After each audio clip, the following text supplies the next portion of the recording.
Witam Państwa serdecznie. Rozpoczynamy drugi dzień Międzynarodowej Konferencji Bezpieczeństwo Dzieci i Młodzieży w Internecie.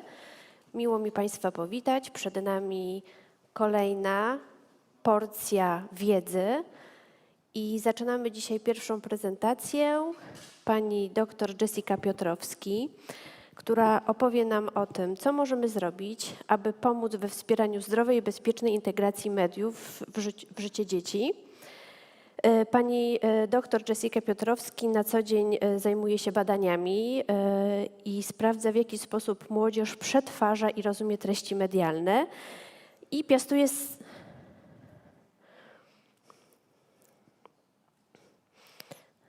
Dobrze. Okay, so now there will be the presentation presented by Dr. Jessica Piotrowski from Amsterdam University. Jessica, are you with us? The floor is yours. Thank you. Hi, thank you so much for the introduction. Well, thank you all for having me today, virtually as it may be.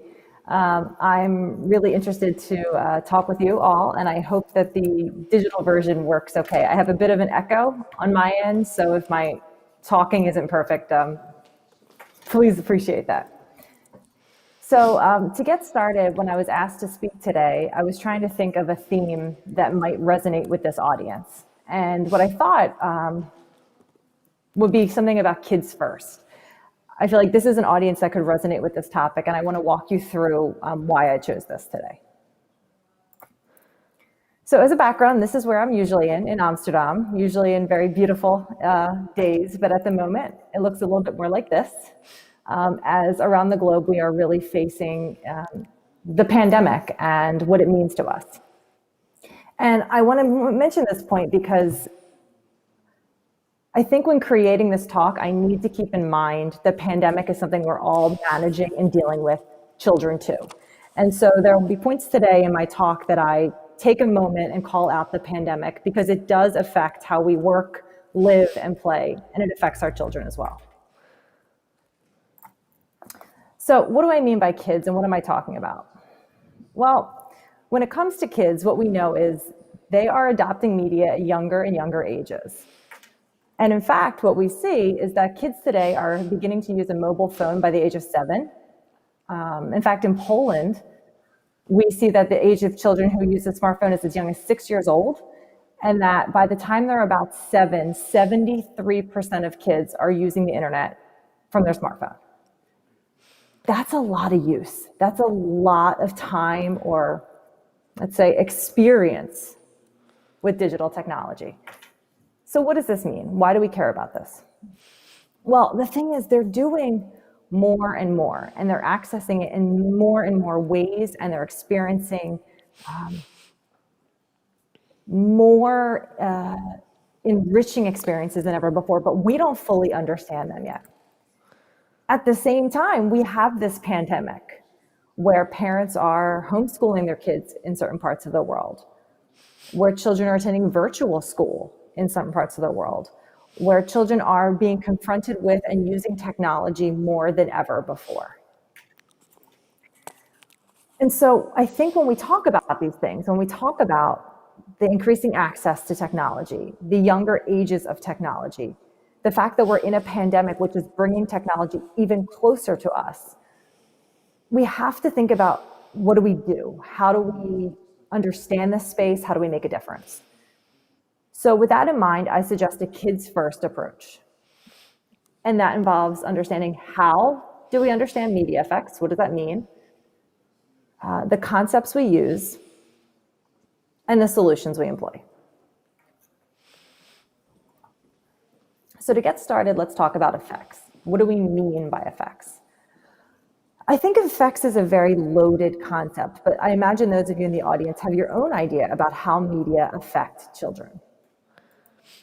Well, I would argue that the way we think about media effects, we often take a one-size-fits-all approach. But in fact, one size certainly does not fit all. And if there's one thing you take away from today, it would be the focus on individual differences. Now, what do I mean by that? Sorry, I've lost my ability to click. Hold on, guys. So when we're talking about individual differences, we're talking about three things. We're talking about development. So how old is the child, for example, or what is their emotional development, or what is their social development? We're talking about personality. So we're talking about who they are, who are these young people? And we're also talking about their broader social context. So what does their home environment look like? What does their school environment look like? These all matter quite significantly. So I want to give you an example of how this matters, and I want to be sensitive to time today, so I'm going to keep this part of the discussion reasonably short. But when we talk about effects, we typically talk about the idea that media affects children, and we'll talk about how it might affect their cognition or maybe their social emotional development. But what does that really mean? Well, typically when I talk with scholars or with teachers or with parents or with caregivers or with pediatricians, I hear comments about media maybe has sexualized my young child or given them information about sex too early. Or media causes violence, media causes aggressive behavior. Or I hear media leads to bullying, right? And these are things that I imagine the people in the audience have heard. Yes, I often worry about sex and media content, violent media, bullying online. And these are very fair and very reasonable concerns. But I worry about them. And the reason I worry about them is for three reasons in particular. One, let me try to walk you through my slides here. One, this is really a cautionary tale. So what I mean by that is that when we hear these effects, when we hear this, media leads to aggression, media causes sexualized ideas, media leads to cyberbullying, it scares us quite a bit, right? But at the same time, what's actually happening is usually this data is based off of one study, right? It's our rose here. It's our one red tulip. It's based off of one study and trying to apply it to everyone.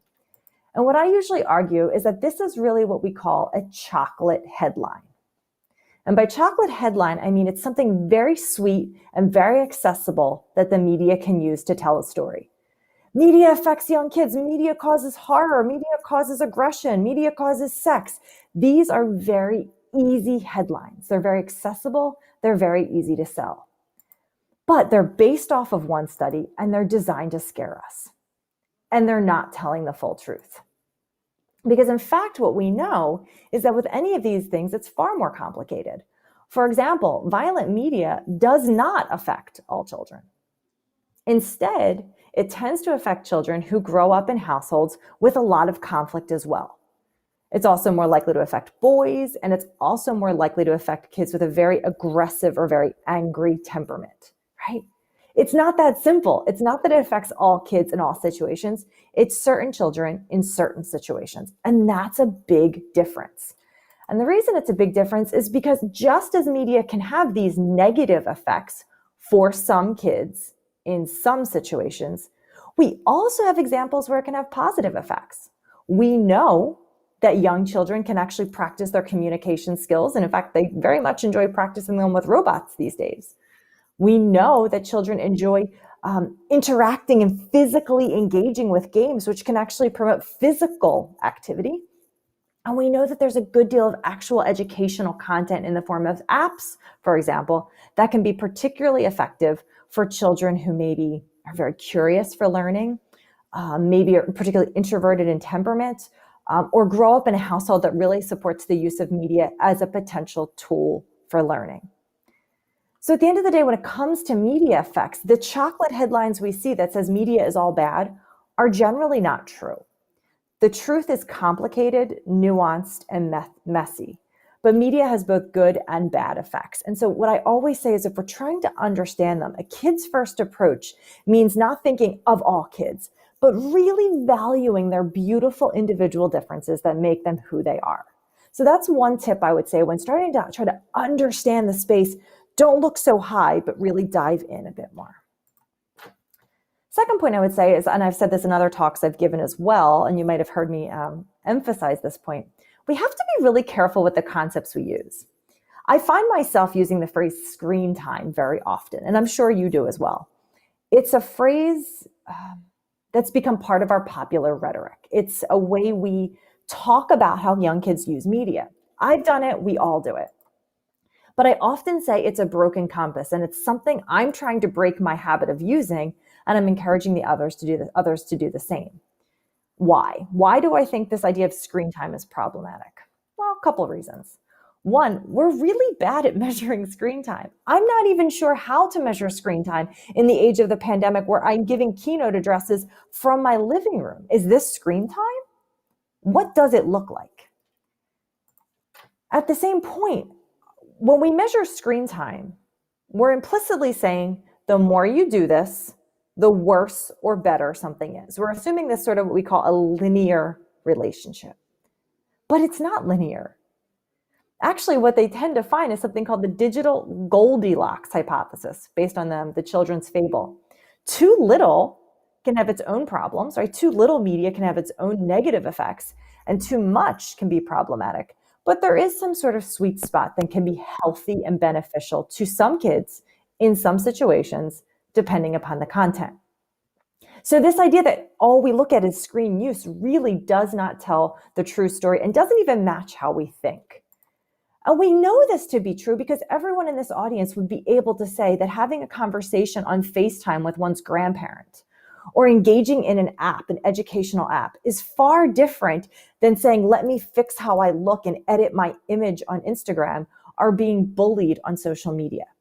These are very different ideas, so lumping them into the phrase screen time does not do us service at all.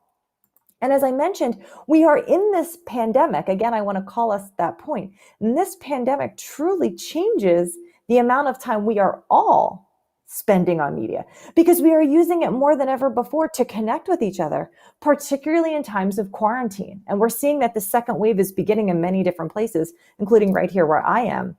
And we are beginning home quarantine again. And we know that during these moments where we cannot connect with each other, we will use digital media to do so. And to suddenly lump this into screen time and debate, I think mixes up the key values here. And with that in mind, I would say as a second takeaway point, when it comes to kids first, it means moving beyond screen time to thinking about kids' needs instead, right? Take that individual difference idea, think of that child, and then think about the needs they have. What is the amount of content? And maybe it's not just amount, but it's going to be most likely and should be, as I would argue, also the content. Also the place and space they're consuming it in. It may be that in some days, 3 hours of high quality content is better than the alternative. It's dependent upon what they're using it for. If they're doing virtual learning at home, that's going to require a significantly greater amount of time than if they're playing an entertaining game. So we have to really take this in a broader perspective and value quality over quantity and think of that individual difference from point one more. We also have to think of solutions. Now, solutions, I think, is a laden, very heavy concept. What do we mean by solution? What does it look like? What are we trying to solve? I could list this and probably spend an hour just talking about solutions. And in fact, in many keynote addresses, that's actually what I've done. But I understand that today, many of the audience members are teachers, which first, I want to just take a moment and say thank you. Your profession is one of the most important we have in the world. And we could not do anything we do without you. So if nobody else has said this today, if you are a teacher watching this today, please know that I'm thanking you. You are changing our world every single day by what you do. And with that in mind, I feel somewhat unsure if I should ask you to do more, right? What solutions should we come up with? But I assume if you're listening today that you are interested in thinking about this space and you are interested to understand that the media effects we talk about are more nuanced. That screen time as a concept is probably outdated and we need to kind of get into the messy dirt more, but also are interested to know what you can do. With that in mind, I would argue 3 potential things. 1, I call Boost, balancing online and offline screen time. This is named after a grant proposal that I'm part of. 2, supporting digital literacy. And 3, understanding and focusing on children's rights. And let me discuss each of these a bit more. So normally when I talk about Boost, balancing online and offline screen time, what I mean is how can you help contribute to the space where kids have activities in both spaces, right? I don't think everything should be online. What we know from the world around us is that there's a very healthy opportunity to shut our minds down and to disconnect. We've learned this from the traditions in the East for years that we need a moment to stop and think, in order to be creative, to quiet our minds. And so usually in these sorts of talks, I encourage finding ways to help young kids have mindfulness in their daily life. So getting away from the digital and into the moment where they're engaging in more mindful, quiet activities. And I know you're doing many of this already, and I see it as so valuable. But I also want to recognize that during a pandemic, mindfulness may be harder to achieve, particularly when we're requiring more online spaces. And if that's the case in your own community, if you're struggling with what to do in this interesting 2020 world, I might suggest a couple other things. If you're using online content, find content that provides lessons and courses for young kids to sort of inspire them, and decide that based on your own pedagogy as a scholar, as a teacher. For kids who are a bit older, if you're teaching kids maybe 9, 10, 11 years of age, help them learn how to assess accurate messages. There's a lot of fiction out there. Misinformation is scary. Can you help them with that? Think about games that allow them to be moving and physically fun and engaging too. Encourage that space that maybe bridge online and offline. Remember that their peers are so valuable, and if they're unable to be together because of social distancing, offering opportunities where they can connect over digital media can be incredibly valuable. This is such an important part of their development, as you know, as teachers. And always be mindful of their safety and privacy, right? They're young people, but they still deserve the same rights we have as adults. They really deserve the safety and privacy that we all fight so hard for. So how can you make sure you're protecting that in whatever aspects you're engaging with?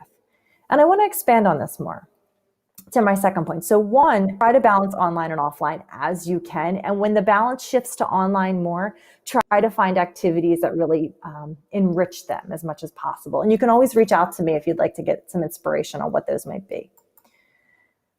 Also consider digital literacy. Is this something your school district, if your teacher would allow? If you're a parent, is there a way you can have conversations about this? If you're a policymaker, can you begin to advance the conversation about digital literacy? This is a confusing term that many people struggle to understand. It's not just safety online. It's not just making sure that a young child is safe and secure in their digital space. It's also making sure they know how to get help. We call it problem solving on the end of this slide here. They know how to get help when they're struggling, right? So there's the negative parts. If they're struggling, we can help them, and we make sure they know how to be safe and they know what safe behaviors is. But there's this other side of the slide that we often forget about. We think about the problem solving. We think about the safety, the privacy. That's what comes to mind when we think of digital literacy, how to make sure young kids are safe in their digital space. But can we also help them learn about its benefits? Can we help them learn how to create content online? It's a beautiful skill. Can we help them learn how to do it? Kids are so good at picking these skills up. Can we help them practice communication and collaboration? During the pandemic, it's probably the quickest thing we can do is begin to help them understand how they can communicate and collaborate with their peers, even in very simple ways, right? And do they know how, when they get information, how they can assess its quality? This is that part I raised before about misinformation. Can they begin to fact check? Can we teach them how to take everything they receive in a digital space with a so-called grain of salt, a little bit of step back and think. What can you do in your own sphere, whether it's home or school or policy, to begin advancing digital literacy? This is probably the skill, literally the skill we need for resilience to the pandemic and to the technological transformations of our time. How do we help them do this? And lastly, let's always do this with a mindfulness towards children's global digital rights. Children, how we often think about protecting them. We think of them as something that we should protect and make sure they're safe, as their space is safe online. But we need to do more than just protect them in that space. They have the rights to provision and participation too. This is based on the UN Convention of the Rights of the Child. They have the right to engage actively in the digital spaces we create and to have spaces that actually are engaging for them. So let's not only think of the negative freedom in our world of protection, but let's consider the positive freedoms too. And how can you begin advancing those conversations? Digital literacy gives them the skills to do so, but we also need creators and policymakers to begin to advance and push the buttons to say, let's make sure there are spaces for these kids, which is much of which I think this conference is doing, raising that conversation and to say, and reminding all of us that young kids deserve this too. What role can you play in advancing that? Now, what I would say then is that means putting kids first, right? Thinking about them from the very beginning, whether it's identifying how you boost them, what their digital literacy looks like, or how we put their rights there too. Kids first means thinking of kids at the very center of these conversations. And these conversations need to happen at the public policy level. They need to happen at the level of creating technology. They need to happen in the schools, which are such a powerful space for young people, and of course in their homes as well.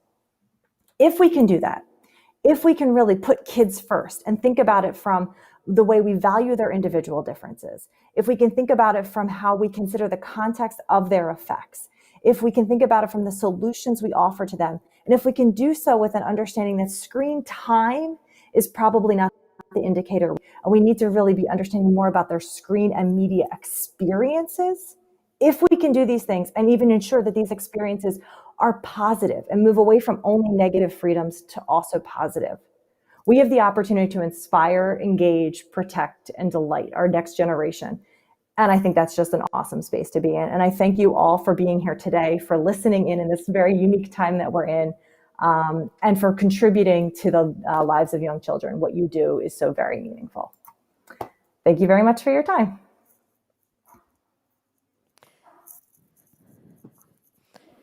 Thank you very much, Jessica, for a very interesting speech. We have one question to you concerning your presentation from the audience. The question is, which children are resistant to negative influence of media?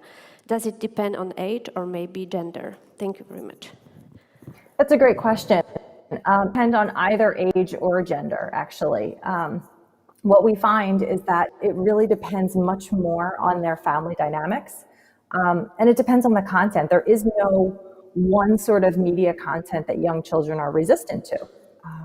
What is appealing to one child is very unappealing to another. So it involves learning about the child and learning about their characteristics before we can identify that. But what we do know is that a supportive household, supportive family, when they grow up in homes that's known as autonomy supportive. In other words, they grow up in families where parents encourage them to be autonomous individuals and give them support, but they hold back when they need to, right? They provide the right provisions to stop them when it's going too far, right? So it's a safe space to explore without danger. When they grow up in that space, they tend to be able to field many of life's challenges a bit more easily because they feel the confidence to understand it, but the safety is to know when to stop.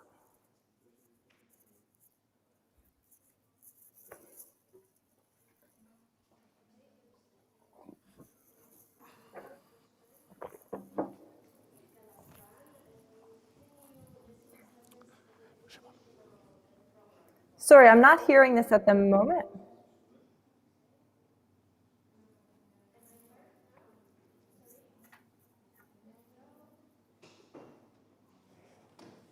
Can you hear me? Okay, now it's okay, sorry. So the last question is, can you, Jessica, suggest any educational program for kids? Oh, yes, there's many. I don't think there's actually one. I would say there's many different apps online. There's beautiful ratings tools. One of my favorites, there's programs by, for example, Toca Boca apps have great apps for younger kids. But for example, there's also beautiful rating spaces like Common Sense Media, which lets you begin to understand based on the age of your child what sort of content they need. So a question like that can be hard to answer because my follow-up question would be to this audience member, can you tell me the age of your child? Can you tell me his or the gender of your child? Can you tell me what they like in school? There's actually so many beautiful types of content out there. The bigger tip would be check out what your child watches, uses, plays, and see how it aligns with your own family values. And if it feels good to you and you can have conversations that extend it in powerful ways, or even that criticize it when you disagree with it, this too is a learning opportunity. So it's never that easy for me to say one area. I often suggest that parents identify what type of content their kids like and then look at the range of content that goes along with it. I'm happy to provide lists of apps and games and things, but at the end of the day, it really is so much about the individual difference of your child But I do believe that there's a lot of beautiful rating tools, and the Safer Internet Forum actually has an incredible wealth of information about positive digital tech for kids, and they've done an incredible job of sorting out by lots of unique characteristics of the child recommendations. So if you haven't checked out SIF's resources yet, I think that's a beautiful space to start. Okay, and as we can notice, your speech is very, very popular and very interesting for our participants, because I have another question concerning the results of your research. It's very long, so maybe first I will read it in Polish and then I will try to translate it. Okay, so maybe in Polish. Jakie są zagrożenia dla So what are the threats for the children and for the children's health related to balancing of the offline and online time? And what do you understand by boost? To be more specific, could you elaborate on that? So what is this balancing of an offline and online time, for instance, in terms of hours spent online? Do you know any threats for kids' health concerning the time of spending in front of computer and offline? What do Yeah, you so this question, it was translated for me. Okay. Yeah, thank you. So this question is a beautiful question. It's about boost, and what do I mean by boost? So there is no perfect balance between online and offline. It also depends, for example, on the temperament of your child. The weather outside that day. If it's raining, they're probably using TV a bit more. But what we do know is that in general, we see that it's really important for kids to be physically moving, right? Because we're looking for a healthy body weight. So we're not looking for something where they're sedentary all day long. So making sure they get fresh air, if it's safe, in a safe area for them, moving, and that's an offline activity. Offline activities may also be coloring or drawing or collecting rocks or playing in a backyard if that's available, or even taking what they've seen in an online space and then creating an offline component. So you'll see what we call media traces, where what kids are inspired by online will be part of their offline play, where suddenly they become Superman or Spider-Woman or any of these things. All of that time where they're just given a chance to be creative, to quiet their mind and just enjoy the world around them is incredibly valuable. How much do they need? It's really dependent upon certain temperaments. For some parents will say, the most she can watch TV or play a game is this, and that's all it is, and then she acts up, right? Trust parenting. You know your children better than anybody else. So there is no perfect answer, but I always say, we know that children need fresh air, they need physical activity, they need creative spaces to just think and experience and process the world around them. And then they can also benefit from the online spaces when it allows them to be active in the content that they create, be engaged in that space, and be socialized with the world around them, right? So be socializing in some way. We often look at for a learning goal in content. Is there some goal of the app or the book or the TV show or the movie? Can you identify a learning goal? And then when you look at it, do you see an opportunity for your child to be active, for them to be engaged, for the efforts to be very meaningful and connected to the lesson, and for them to connect socially in some way? Maybe it's even just a fake socialization or parasocial with the character. But if you see those four things, can they be active? Can they be engaged? Can it connect in a very logical way? Is it a meaningful message? So are what they are doing connected to the learning goal? And does it engage in some way them socially? If you see those four things tied to a learning goal, right? So it's part of a bigger goal, whether it's math or reading or social studies, right? If you see that connection, then you have a good sense that that's some pretty good content online. And if you can match that with beautiful offline experiences, you are really boosting your child's development in a beautiful way. Thank you very much, Jessica. As you said, it's very difficult, but it is our task, our goal as a teacher and parents to make kids safe online and offline. Once again, thank you very much for your speech. I hope you will stay with us, listening our next speakers. Once again, thanks. Excellent. Thank you so much for the talk. Proszę Państwa, przed nami kolejna... Ladies and gentlemen, we are ahead of the next presentation, and again, I would like to encourage you to ask questions in our chat, in this little window that is just below the stream. Now we will have the opportunity to listen to Mr. Pyżalski from the University of Adam Mickiewicz in Poznań. Czy edukacja zdalna... He will present findings of his research, and he will answer the question, did the remote learning education teach us something new about technologies and how to use them? Dzień dobry Państwu. The floor is yours. Więcej pytań.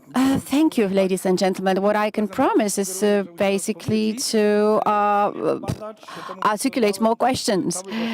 The title suggests that I would provide some answers, but that may be misleading. I've been monitoring the process of remote learning during the pandemic, and I came up with lots of questions. Sometimes, however, it pays off to have valuable questions, to more extent, actually, than to have the answers. Jaki jest wynik? Proszę zobaczyć tam pod okienkiem. You will have this little question just below the window in your chat room that you can answer, and please answer this question, and then perhaps we will have the opportunity to recapitulate your answers at the end of my 20-odd minute-long presentation. So, did you learn something new about who use technologies based on the remote learning, based on the remote education? Well, I guess so. That I believe that we did, and I hope that it will turn out to be useful. Now we may actually apply it in a more deliberate manner when it's our choice, actually. A couple of years ago, I bought this book by Norman Davis, where he said that the historian, he needs those tools, special sets of tools to have a good insight into historical events.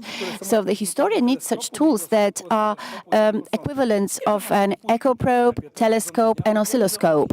You can't really purchase them in a store, but you should use them in a way to have a broader perspective. So if you use a microscope, if you use a telescope, you can have a broader view. If you use a microscope, you can focus on detail. An oscilloscope, this is an oscilloscope, you can see it now on the slide, it has this little screen, and it detects what cannot be really easily detected. For instance, the voltage that we can't really see with our own eyes, but if you connect the oscilloscope to the source of power, then you can detect it. And if you connect it to an echo probe, then you can see something that looks quite differently on the surface and entirely different underneath. For instance, the echo probe can detect unnoticeable rocks at the seabed. So if we adopt the same approach as Norman Davies suggested, then probably we can be better off. We can use all these tools or their equivalent. Sometimes it's good to have a broader perspective, to focus on some of the dimensions of a given issue that are a bit overlooked.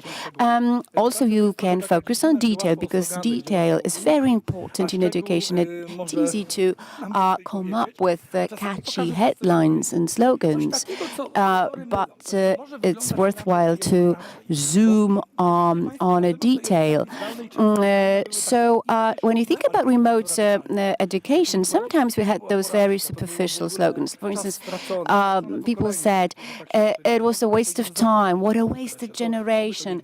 They should probably forget about everything that happened during that period.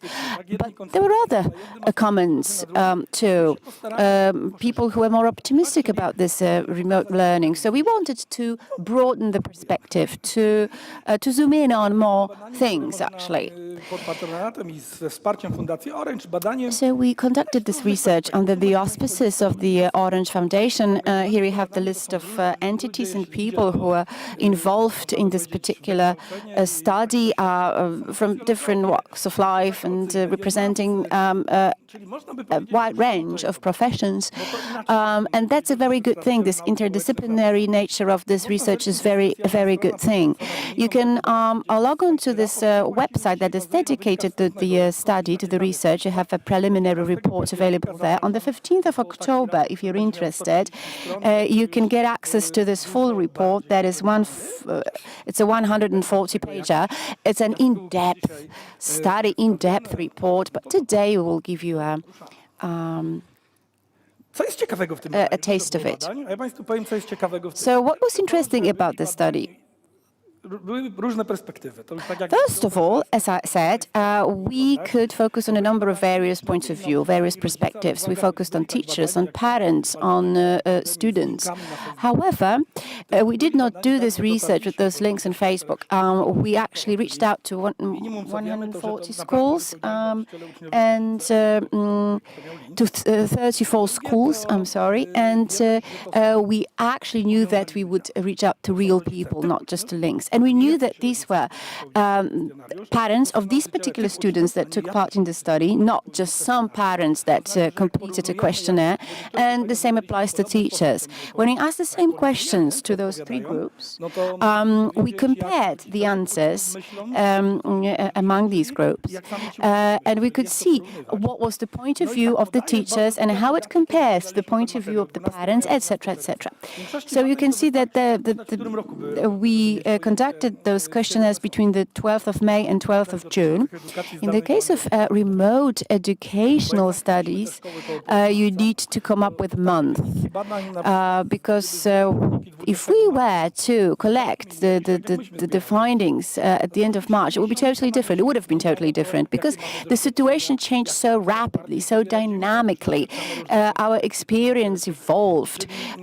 Czyli niektórzy tego nie podają, którzy te wyniki... Some researchers presenting their findings related to the pandemic period, they failed to come up with this particular insight. They say, for instance, we surveyed parents during the pandemic period. In what month? The question should end you.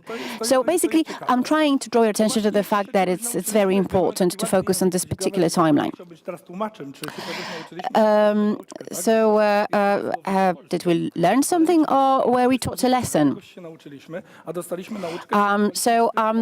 Well, if we learned something, that's good. If you were taught a lesson, that's not so good.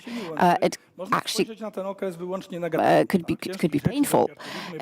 So we can look at this period that is behind us. It's something that was probably difficult for us, but we learned something in the course of the whole process. Or we can look at it as some kind of a period of being ill. Some people, when they fall ill, when they recover, they say, well, this period of illness, it taught me something, how to value being healthy to more extent. This is this book that is available for free. It garnered very good reviews. We wrote it in 19 days with 14 authors about the remote education during the pandemic time. What we do as teachers, we didn't get any subsidies, any grants at all to do that. So we didn't really know what to do at that time. Or maybe, to be more specific, we knew just a little. However, we managed to come up with this joint effort. Look at this drawing here, because it's associated with my lecture. People who think about remote education, they think about digital tools that are applied to make it happen. But you also have peer relations. You have competences or skills. You have smart didactics. You have engagement of the teachers. All of these things matter too. Very quickly realize that those things that are not easily noticed, they're important too, that they emerge to the surface. For instance, we had this remote class, but students started to talk to each other. I did not plan for it. I had to control it.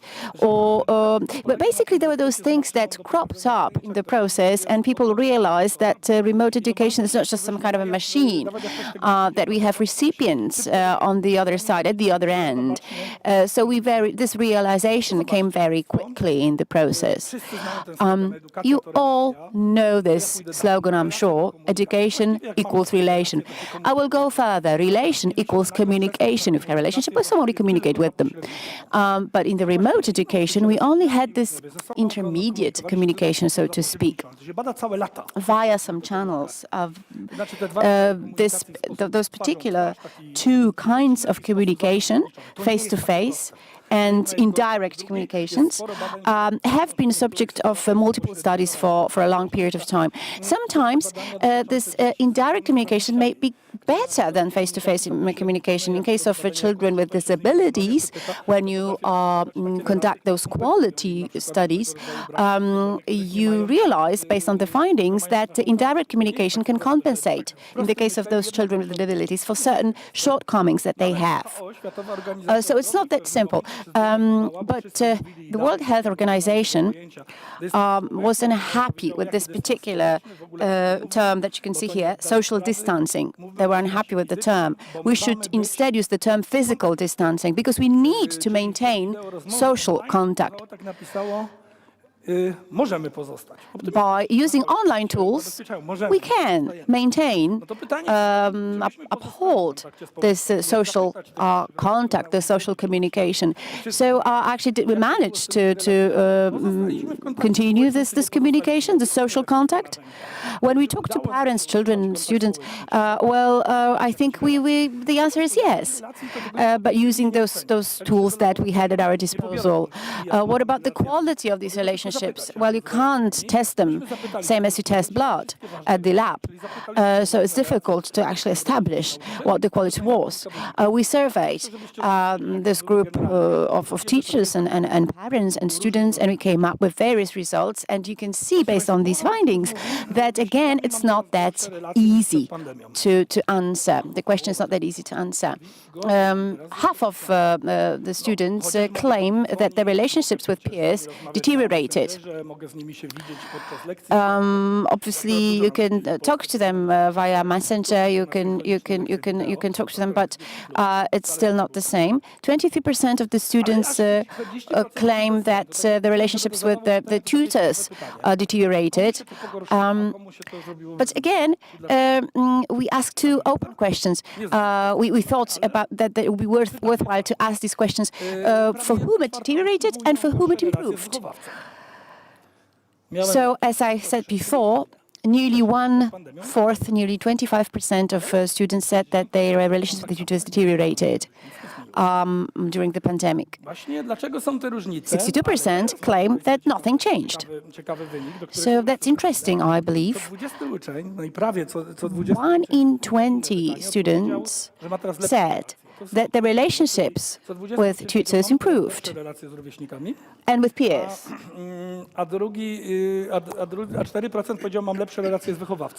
So 4% of the students maintain that the relations with the tutors are improved. So we did not have this face-to-face contact anymore that would explain the deterioration of these relationships.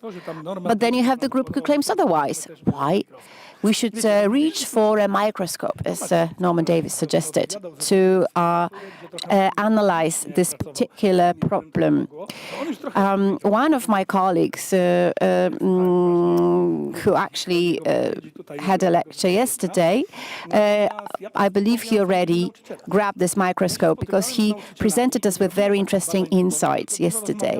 When I talked to teachers, I did not go for those typical studies or surveys. I just talked to them a lot to get a lot of this qualitative material. And at first, they were slightly taken aback when I asked them about students for whom the situation improved during the pandemic. And they were taken aback. They were so surprised.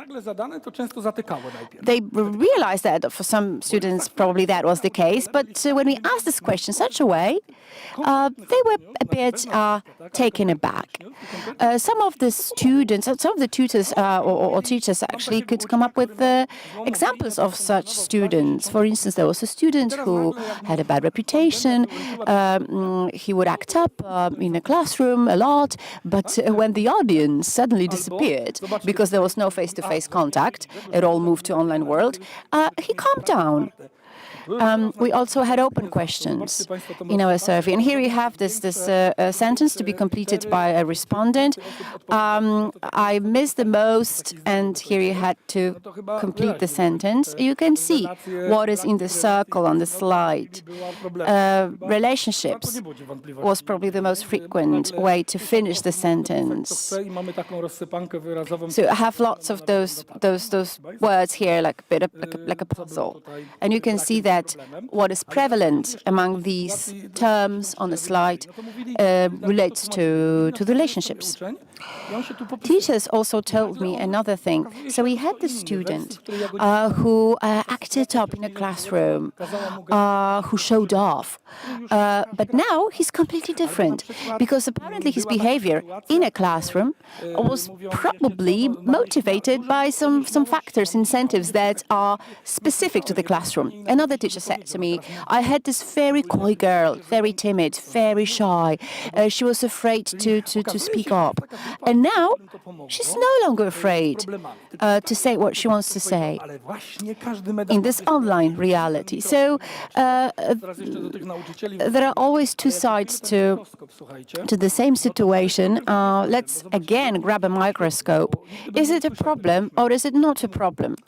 Those online classes. A teacher said, well, it's not a problem because those shy children, they suddenly became less timid in an online reality. But there are other comments. There are people who are critical about the situation. For instance, parents think that their children lost a lot because of this lack of relationships. I think that we learned a lot. If it had not been for the pandemic, some of those children would have not been heard out. So that's a good thing. Secondly, it is a lesson learned for us. When we can use this technology, we no longer have to, but we can use it. Now it's a matter of choice. So the question is, will we be smart enough, insightful enough, inquisitive to apply those texts in such a way that is thought out properly, deliberate? But we have different perspectives. And now teachers. 1/3 said that they have worse relations with fellow teachers. It is important. We're working as a team. We are working as a community dealing with students. So if we're not getting along, it's a problem. It's more difficult, particularly at a time when we're doing things that we are not expert at. 85% of teachers did not have any experience with remote teaching software before. So for almost every teacher in Poland, and the study was carried out online because that was the way to do it, but those who have a problem using the internet have not featured in the sample. 1/3 said it's a worse situation. 1/5 are saying that their relations with the parents are worse. So there are issues with the relations between students, but also teachers are unhappy. There is a lack of support from parents. But again, we have 5% of teachers who are saying that their relations have improved. Some parents, for the first time, are dealing with a crisis situation and they're getting involved. There is some support among parents. There are many pro bono activities, and that is here to stay, let's hope. I found this owl because there are even more things that are not obvious. I was looking for a bird that would be surprised. And the bird is surprised at what happened at home. If you ask me whether the situation improved at home, you'd expect me to say that, yes, it was better because we had more time for ourselves, but it's not that easy. The results are very varied. 13% of students said that the relations have gotten worse, and 12 are saying that they improved. Najpierw się zajmijmy tą pierwszą grupą. So let's look at the first group. Znaczy uczycieli było podobnie, pół na It's pół. the same Połowa among nauczycieli tam, teachers, wiecie, half and half. więcej czasu dla rodziny, Half of the teachers were happy because they had more time for the family, and the other half said that they have no time for anything. So there is no simple answer about what happened to your relations at home. tak jak tym uczniom. But if something happened to the students, who was kicked the most among the students? They can no longer have a place where they can go, where they can have a breather. If you're not happy at home, you are eager to leave it and go to school, to be in a different environment. You'd go to school, meet important adults, your friends. There was a place to breathe. And now Taki uczeń. it's gotten worse for these students, and it's a tragedy. And the consequences will be clear in a moment, because they have suffered some experiences. I was often asked by journalists whether we are going to come back to the same school as before the pandemic. And I was saying, well, we're going into the same building, but school is also about humans. If we are different, with different experiences, we will make the school different. It will not be a place that's waiting for us. We are bringing the experience with us. So the students are there. The trauma of 6 months or 4 months, the trauma. Nie będziemy teraz widzieć w ich zachowaniu? Do you think that you're not going to see this trauma in their relations with peers? It's just a question of whether we are going to remember where the trauma came from. We may be angry with these students, we may be unhappy, but we have to remember that they suffered this trauma, and that's important. The story is as follows. I can tell you that we are finding correlations in our results. We have checked the subjective health situation and psychosomatic issues, headaches, etc. If you ask me if an assessment of relations is linked to this, yes. Najprościej? Ci, którzy gorzej oceniają, że się relacje pogorszyły, Those who think that their relations are worse istotnie wyższe wyniki w tych wskaźnikach wszystkich have higher results in psychosomatic issues and well-being, health status assessment. So there's a link.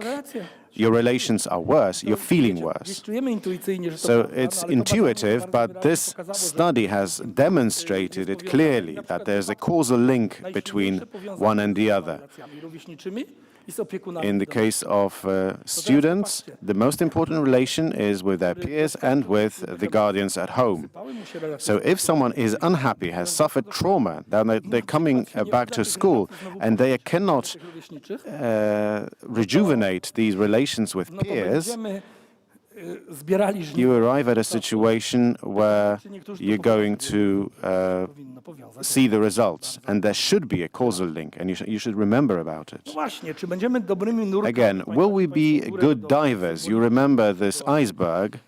Czy będziemy potrafili ponurkować? I Will you be able to takiej dive lodowej, co pokazywałem, to i see ciągle to the pamiętać, co tam było. part of the iceberg underneath the water surface? Powiedzieć, że było wielu nauczycieli, którzy to robili. There are many teachers who've done so. I had an optimistic look to see what people are going to do to change the situation. I was asking teachers, are you doing something not just to teach, but to maintain relations, human relations? Powiem Państwu piękne historie. I can tell you beautiful stories. People were doing plenty of small things that had a big impact. They were saying that at the beginning of the year they are talking about something with their students. They're asking some pretty banal questions. What did you have for breakfast? How are you feeling? Teachers were saying that in the book is a guidebook. You can have a look in it. Ale mówiliśmy na przykład, But we were saying, do simple things. That's the recommendation from the book.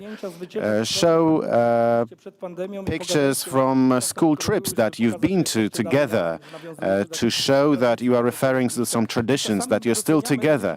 Sometimes you tend to appreciate the value of the simple things. True relations materialize in the everyday small things. There's a big risk when you are talking about relations in education that you're going to talk this big flag in the wind. But you will forget about the little things in life. When we are talking about relations at school, you have to talk about the specifics that you did the day before to maintain the relations, to reinforce. I just have 7 minutes left, so let's rush on. So we've practiced technology. Some are saying it simply. Modern education is education with technology, and we had 100% success. There was no education without technology. Saturation with technology was 100%. You can't be any more state-of-the-art. What did we learn? We learned that technology will not save education. It's not that obvious for many people that what matters is how you're using technology rather than if you're using technology. PISA tests demonstrate that there is no simple correlation between technology and results. It's a bit more complicated than that. But look how we fared with the technology. Grzegorz Ptaszek, who was in charge of the study, said, well, we looked at the teaching. It was not about finding out whether you're using technology X. No, we were asking how you're using and what was the reception from students. A quarter of students are saying that they could not focus.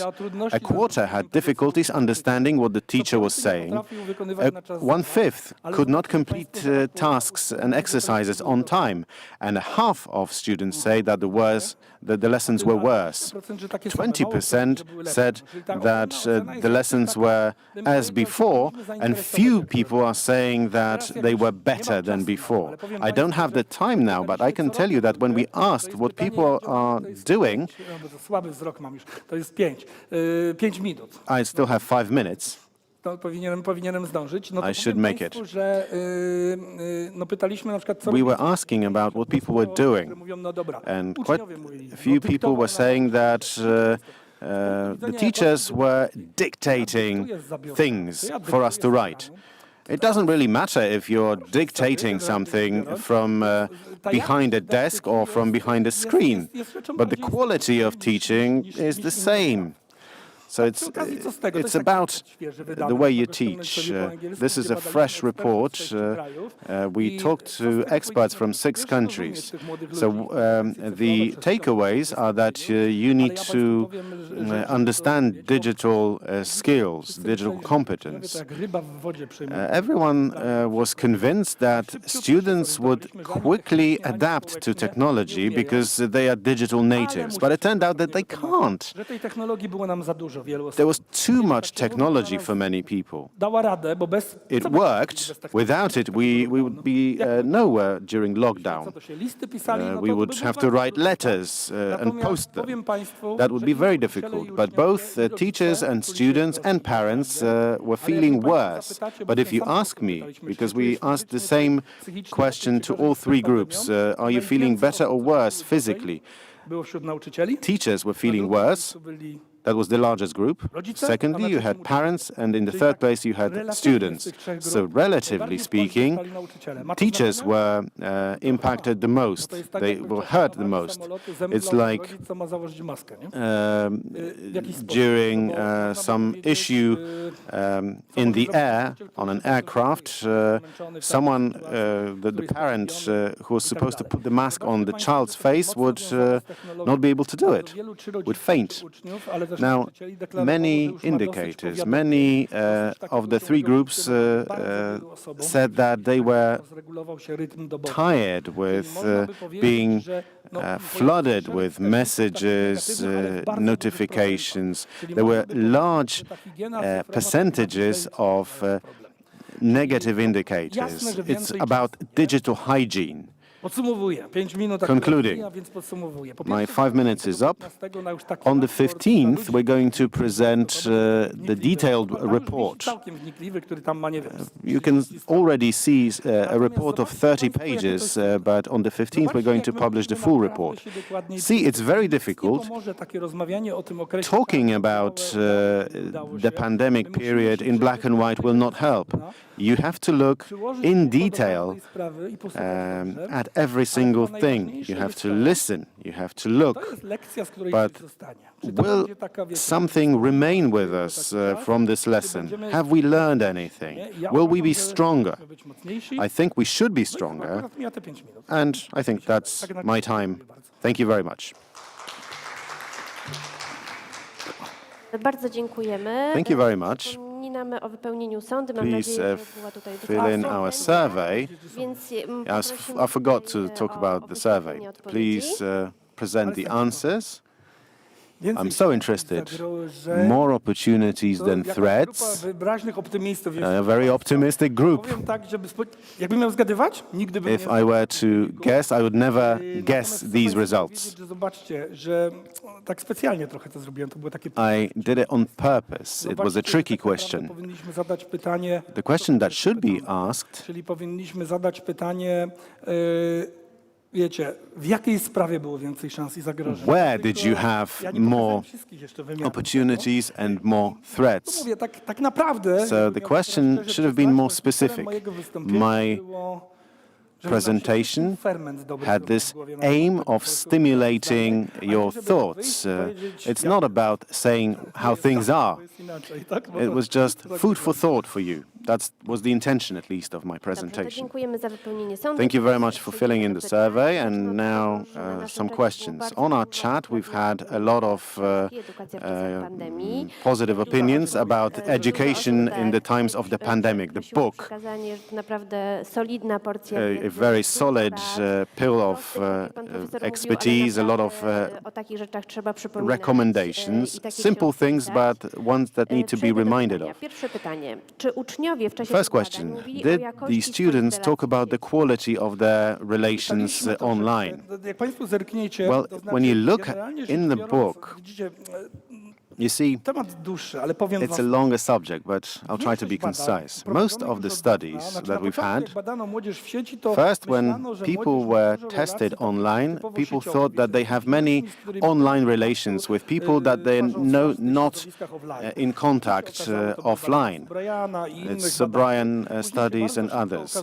But then it quickly turned out that a vast majority of relations in young people overlap. It's the same people online and offline.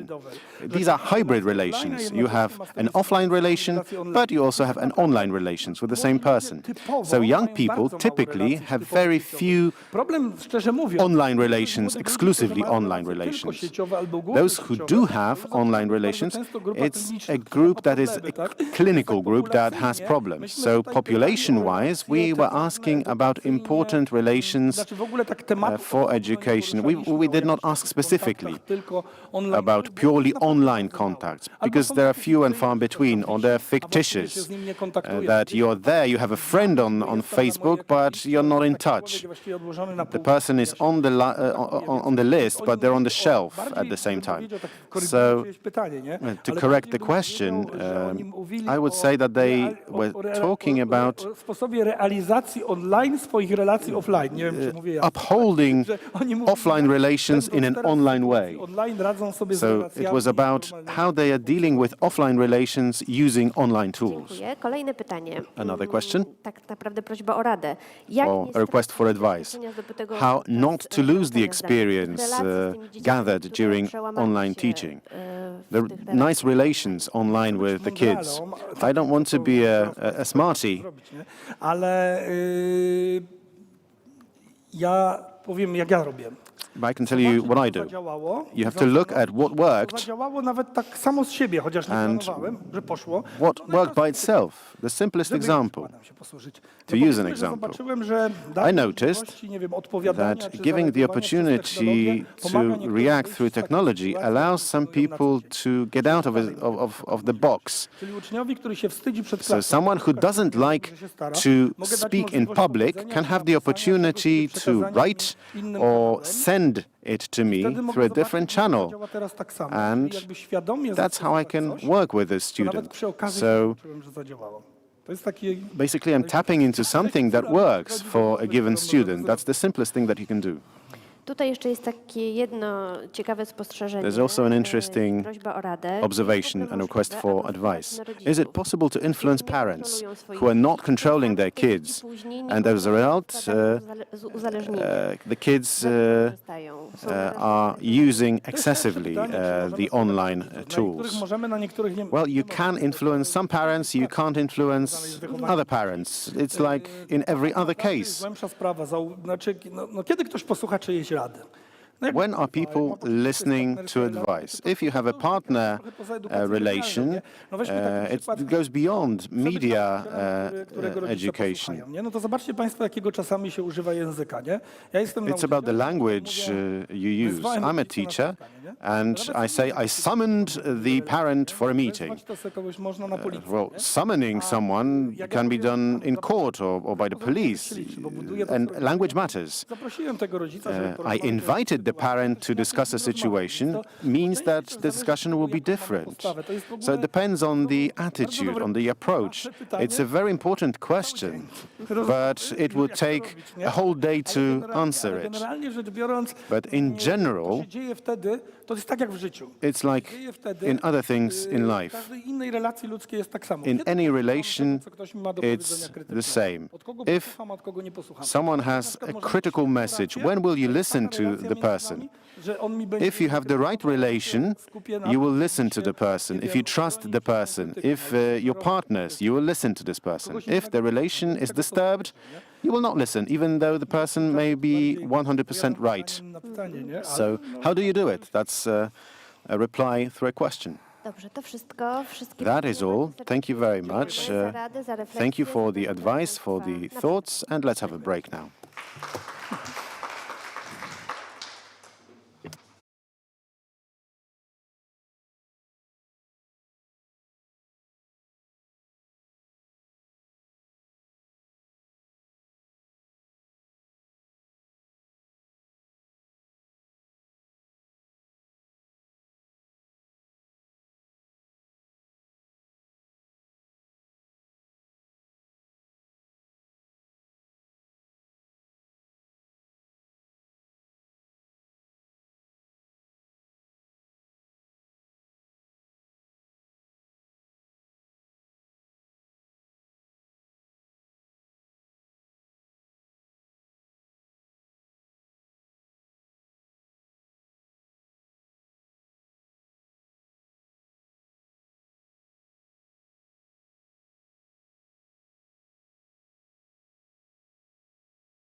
Witam Państwa serdecznie z Welcome, ladies and Centrum gentlemen, Nauki at Kopernikus w the Warszawie Copernicus Science na Center in kolejnej Warsaw, sesji at the 15. Międzynarodowej another session of our 14th conference, Keeping Children and Młodzieży Young People Safe Online. Nazywam się Łukasz My Wojtasik. name is Łukasz Wojtasik, and I am a coordinator at the Empowering Children Foundation. I coordinate activities related to the safety of kids and children in an online world. This session is entitled Online Life and Mental Condition of Young People. We would like here to focus on those topics that are of paramount importance to us. I have no doubt whatsoever that using the online resources, living online, is of a certain influence, has a certain impact on young people, but we would like to probably make sure that this is a positive impact. How to respond to the situations where this online life is taking its toll on our children. So we will discuss these issues during this session. As I said, the topic has been with us for many, many years. Prior to giving floor to our speakers, I would like you to have a look at this very short video. It will take you no more than 3 minutes. It's part of our campaign that we started a couple of weeks ago. The campaign is called House or Home Screen Rules, and I believe that it will be a good introduction for the session.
Zadbaj o dziecięcy mózg. Wprowadź domowe zasady ekranowe.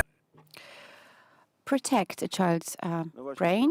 Make sure that the home screen rules are observed. So we witness our kids using internet, using online resources to a very large extent, and that obviously has impact on their lives. It also shapes them, their mentality, their psyche, and we will have a look at this particular dimension. It will be discussed by our first speaker. Dobry, cześć. Już się widzimy. Nasz Krzysztof Schweitzer, MD, is our speaker. We are connecting to his office in Szczecin.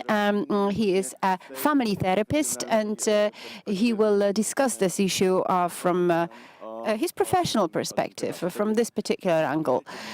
Thank you very much. I'm happy that we managed to establish a connection. Well, at least now we are connected. Obviously, you don't know where you are with the internet. I hope that there will be no technical glitches during my presentation. I would like to apologize in advance because you will see most of the time my face on the screen.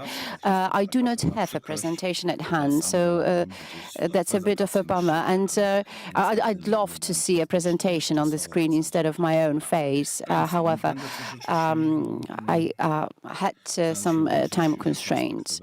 So I will try to present you this issue from the point of view of a family therapist and youth psychiatrist, and I will focus on these issues that are something that touches upon the lives of all of us. We are immersed in this problem. Knowledge on the internet, what we know about internet and its impact on a human being is something that is probably evolving in psychiatry at the fastest pace.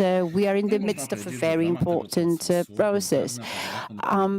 I think that a mobile phone, a laptop became something very ordinary to us parents, therapists. A couple of years ago, we had this plague of dependency on online devices and on internet, on mobile phones. Obviously, we cannot really think about it in terms of addiction, because that wouldn't be the right term. And I think that I will resort to a different term, which is problematic internet use. That's more apt. So back in the day, we are witnessing this plague, and we even parents were TV junkies, and they were still surprised by what happens to their children who were engrossed in what was happening on the screen of their mobile phones and laptops, and they were excluded from the worlds of their children, and they could not really effectively protect their offspring against this particular phenomenon. And they addressed us, therapists, out of concern. Now, in terms of a collective experience, this is no longer that terrifying. It does not stir that much emotion. We think about this particular issue as less important. It takes third or fourth position in the ranking of the most important issues related to young children. We all do that. Let's be frank about it. When parents address us, when they come to us to our offices, they would address us. They would seek our assistance when they already had problems with their children. And now we have a totally different situation in the history. The average age of gamers is 28 years. At that stage, we normally used to have kids. But now, most of the kids that we treat in our offices have been exposed to the online world since the very beginning of their lives, and they also have parents that are to some extent dependent on these devices. In 2002, the Defense Ministry in Poland released those frequency waves that were up to that point in time reserved for the military, and made it available to ordinary folks. So we had this broadband internet. In 2005, we had YouTube. Before that, we had Facebook. Google was invented even before that. In 2004, it flourished, and it controlled 84% of browsers across the world. And now the first popular iPad, which was created in 2010. Why am I mentioning these dates? Because these are the dates that coincide with the dates of birth of our patients. So those mobile devices became part of us, an integral part of us. They are our extensions. They're no longer sensational. They no longer raise eyebrows. So we have those people who have had them since they were infants, since they were little babies. Obviously, this change has its good aspects and has its cons. As a psychiatrist, obviously, a person that is paid for identifying problems, I will focus on the issues. And here we draw lots of inspiration from the States. We found out about these problems from the United States of America, but I believe that such issues are quite common across Western Europe. And Poland isn't free from that either. So we had this revolution that took place related to the duration of mental health of children. In 2010, 2015, it happened in the States. In Poland, it was a delayed phenomenon. I think it is now actually taking place. We are witnessing it unfolding at the moment. But between 2010 and 2015, the rates of severe depression among adolescents rose by 56%, while suicides by 28%. Since 2012, what has happened is that more people have become less satisfied with their lives and started to feel more lonely. Adolescents never before in the history felt so isolated, excluded, and lonely. In gender-wise, among girls, this percentage rose by 50%. So 50% more girls claim that they feel lonely, that their lives are meaningless, useless, and they do not enjoy living. So this happens across all the walks of lives and across all the socioeconomic strata and locations, and it is more prevalent among adolescent girls. On a lighter note, especially that be a message addressed at a more conservative audience today, I would like to mention another thing. We did not expect it, but adolescents are less keen on sex. In 2010, when you think about sexual initiation by 19 years of age, that actually was represented by 70% of the population. Now it's 43%, and it especially pertains to women, so it's a radical drop. The majority of young adults do not have sex at all. 16% declare that.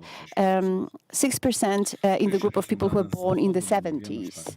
Of course, this is the data from the Western countries. I don't know whether this could apply to Poland too, because all these modernization processes are delayed in our country, and the society is more conservative. However, those changes in the sphere of sexuality are quite telling. So we have lots of online activity in this age group, less contact face-to-face. They go out less frequently, so they have fewer possibilities, fewer opportunities to meet other people. And those persons that are physically less attractive obviously stand less chance to hook up with someone. And in 2010, people up to 17 years of age had contact with porn, online porn, and I think that that is a signal probably of certain problems in terms of establishing a healthy sexual relationship. So we think that it is all the fault of the internet, but it is a primitive generalization. We need to nuance it more. The impact of internet is very subtle. So this is a cumulative impact distributed across time. It is hard to estimate its impact from a researcher's point of view. But there were also some things that changed, and probably they coincided with the internet boom. So we had, for instance, those disorders among children in psychiatry, a peak in Asperger cases. What is Asperger syndrome? This is the inability to establish social relationships, to read, for instance, the mimics or non-verbal language. 30% increase in diagnosis of Asperger syndrome over the last years. And self-mutilation, again, a frequent diagnosis. Here, the findings of the studies conducted by Empowering Children Foundation give similar results. Approximately 50% of children in junior high and at high school opt for self-mutilation, they self-mutilate. We have this those repetitive self-mutilations that are a symptom of severe problems with the emotional self-regulation. We could venture the statement that being glued to the screen of a tablet cannot be a substitute for spending time with your mates in the playground, that you can't use it to be able to read expressions of people's faces. And perhaps something went wrong at the early stage of establishing relationships with parents. For instance, when children were still infants, something went wrong, and this can result in self-mutilations at a later age. I wouldn't like to generalize, because these are very complex issues, but there is a grain of truth in it.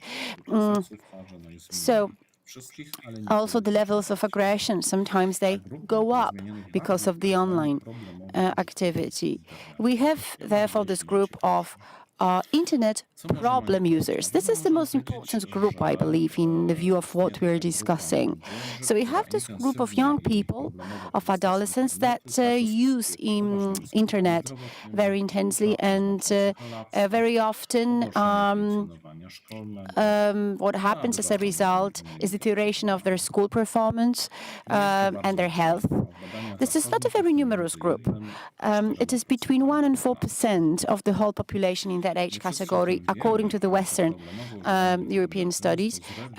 So the problematic internet use normally represents just a fraction of problematic behaviors. In 90% of cases, we have, among those internet problem users, we have those 1 up to 3 symptoms, such as alcohol, substance abuse, suicidal behavior, eating disorders, autoaggression, also aggressive behaviors, playing truant at school, etc.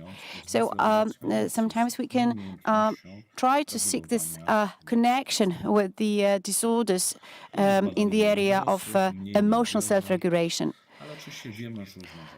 We focused on adults and on young people. We know what are those psychological features that suggest that a particular young person is at the risk group, in the risk group of problematic internet users.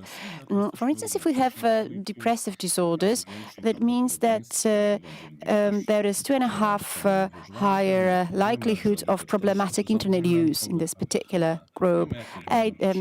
Also ADHD disorders, etc. So we know what kind of toll internet can take in this particular area. Based on the studies, we can claim that problematic internet users are not those random kids that fell into those traps. No, it's not random. It's because those children cope to a lesser extent with lives because they did not have the right support from the family, too much control, did not have good relations with the peers. But we don't know that much about it in terms of the family support. It's easier to conduct a survey at school than inside a family. However, problematic internet use is correlated with a deteriorated perception of family relations, family neglect, alcohol abuse in the case of elder siblings, alcohol abuse in terms of parents, lower socioeconomic status, separated divorce, estranged parents, alcohol abuse in the case of parents and lower educational level. High level of conflict between a parent and child was a very strong predictor. So first we have a conflict, and only then what ensues is this escape into online world. Now, there is this link between the depression of a parent and problematic internet use in the case of a child. So we have this link. It's a very strong link. However, there is no real connection between the anxiety of a parent or a depressive parent and this problematic internet use. For instance, that it's a 3 times higher likelihood. So it doesn't really hold water. So when we think about visiting our patients, based on those visits, based on those conversations, it transpires from them that each adolescent can actually be immersed in this world for 1 year, 1.5 years, for instance. However, depending on the family support, this problematic internet use can turn into a way of coping with life or just a temporary phenomenon. In the case of families that communicate better, have better developed, more advanced parental competences, would have more chances to help the children wriggle out of this situation.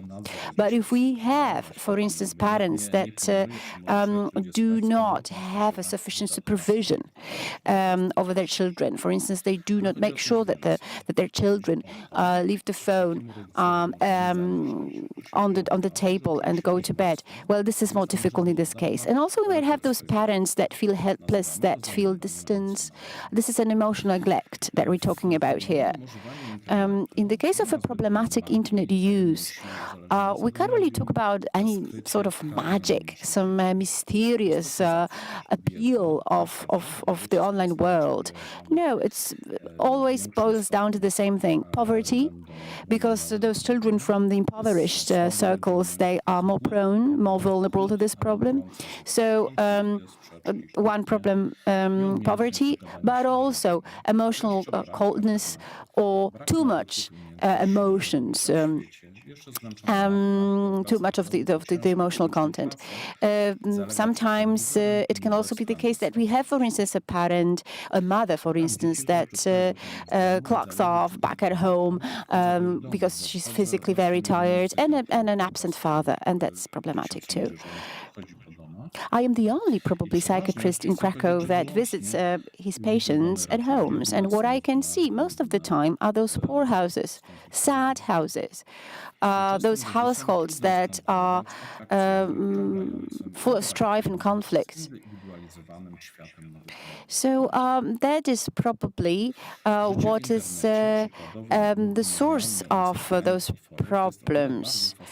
In the virtual world, annihilating imaginary monsters, it's much easier than coping with life under the circumstances that I have described, which is this lonely, conflicted household. So we need this family support. We need supporting family where an adolescent can indeed thrive. In our practice, what happens is that patients, our young patients, come from those ordinary houses where the conflict is centered around internet use. It is quite devastating, but it fails to kill this love that is in the household, that is in the family.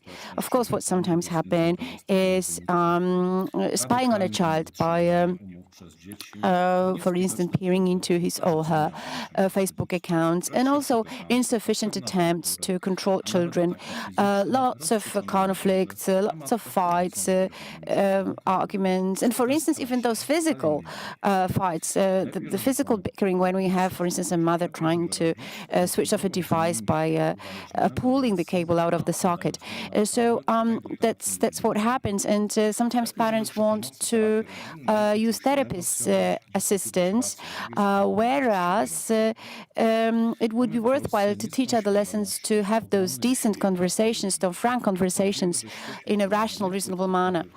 And parents too. We have, obviously, centers in Poland where this assistance can be delivered, can be provided, often when patients do not seek help. And that often happens in the case of pathological internet use. In those severe cases as well, it happens when we have, for instance, disorders in this group of adolescents and abuse of alcohol, of substance. Family therapy that I'm talking about now is much more efficient, and it has been proven. But at the end of the day, you need to go back to negotiations, to conversations. I'm afraid that I've run out of time, and I think I perhaps took too much of your time. Thank you very much for this presentation. Perhaps it was a couple of minutes longer than we planned for. However, I think that this topic was very, very important, and it was extremely valuable to listen to you. And we did not really miss any PPT presentations either. So we have a couple of questions. Let me mention two questions, and please be concise answering them. Question one often surfaces in discussions about internet versus relations, the cause and effect dilemma. Do relations suffer? Are they getting worse because of the heavy internet use, or is it the other way around? That's question one. And secondly, you talked about it at the end. When is the moment that family therapy, specialist help, is a solution that parents should reach for? I will be specific. The link is bidirectional. That's how you can answer. Children who have it difficult, who are not dealing very well with the real world, are the young people who are escaping into the online world. And this escape to the online world will aggravate problems in the real world. So it's a bidirectional link. Let me share the results of studies that we carried out at our clinic. It has not been published yet. Please, professionals who are listening to us, please look at the population of 10 to 14-year-old girls. When we are talking about the internet, we tend to focus on boys. But our research suggests, and it's confirmed in other studies, a few studies globally, but there's a dangerous phenomenon. The online world is also a problem for pre-adolescents and adolescent girls who are not doing well in the real world. They're trying to find the things they're missing in the real world online. With time, they are unsuccessful there as well. They withdraw from the online world and from the real world. And this means that when they come to a psychiatrist, it will not be an aggravated problem of them being heavy internet users. They will come as peoples with heavy depression,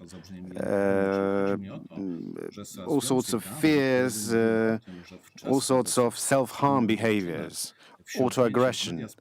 So you have to be careful with girls, because in girls this may lead to phobias and depression in the future. It just shows that this relationship is complex. It's not a simple link. It's not that the internet is ruining things for us. People who had problems before are the ones who can disappear online. In terms of using family therapy, I would say that everyone could benefit from family therapy. Family therapy is popular globally. Many people are using it because very often in practice it means that we have some tension, some conflict that will go on with a young teenager because the teenager went crazy after becoming a teenager, and the problem will persist, while it could be solved during 2 or 3 family therapy sessions. It's good to talk to your family therapist to streamline communication, to be able to frankly talk about what's happening between parents and children. It's basically about an open, frank conversation. I encourage you to contact your family therapist. Of course, if all Poles suddenly rush to family therapists, there will not be the capacity. But do not wait if you are experiencing any problems. Contact the expert. It's like with a car. If the car breaks down, you're not trying to fix it yourself. You go to an expert. So it's worth contacting experts if you have problems. But if the car doesn't break down, you go for maintenance anyway. Tak, więc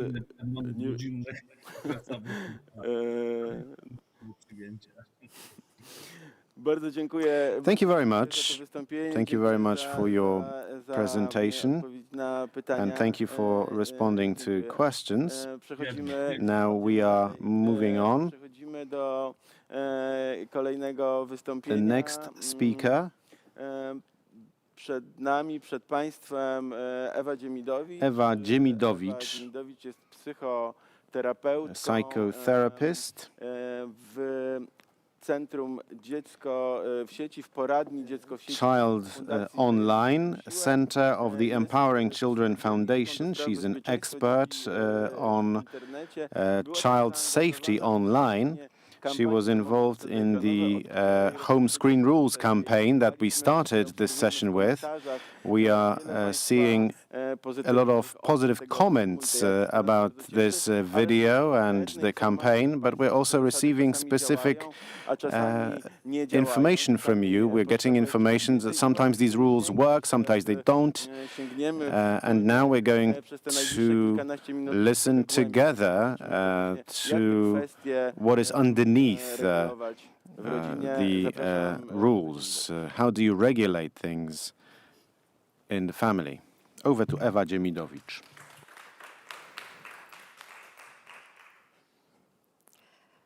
Dzień dobry Państwu. Bardzo się cieszę, że możemy się Good afternoon. I'm happy to be able to meet with you this way and that I can share something that for me is very important in these difficult times, something that can support you in being a guardian for your child or the child you're working with at school. Yesterday, when I was coming back home, I had 2 kids walking in front of me, a boy and a girl around 7, 8 years old. They had backpacks with their school books. They were clearly coming back from school. They were talking about their peers and school.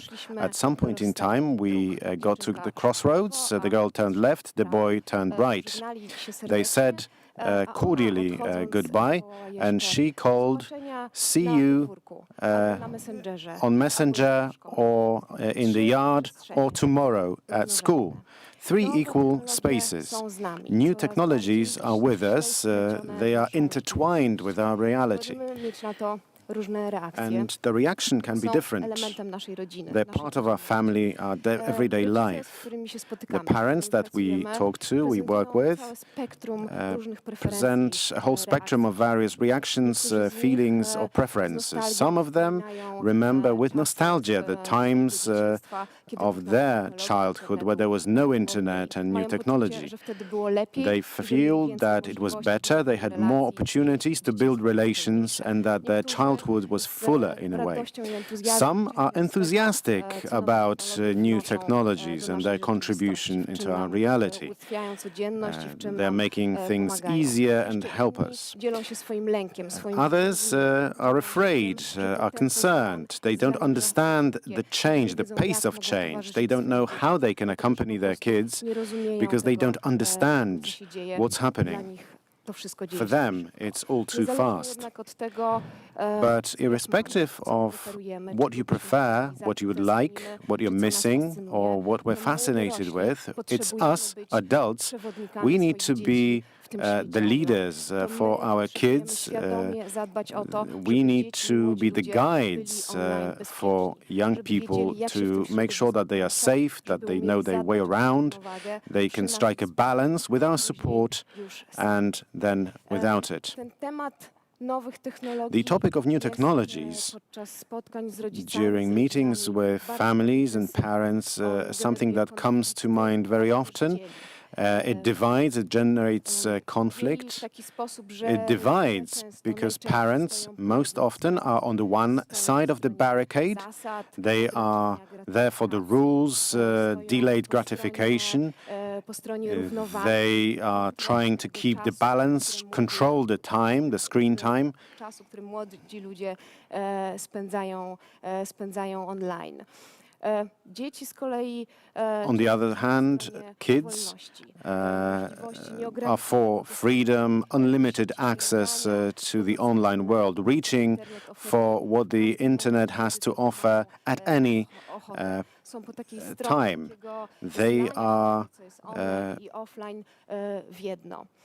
in favor of blending online and offline. The conflict doesn't have to be negative, as long as we are interested enough to dig deeper, to look at the values on the one and the other side of the barricade. If we are willing to understand the needs of the children who are looking for freedom, who don't want to bend to the rules, if you understand the care and family love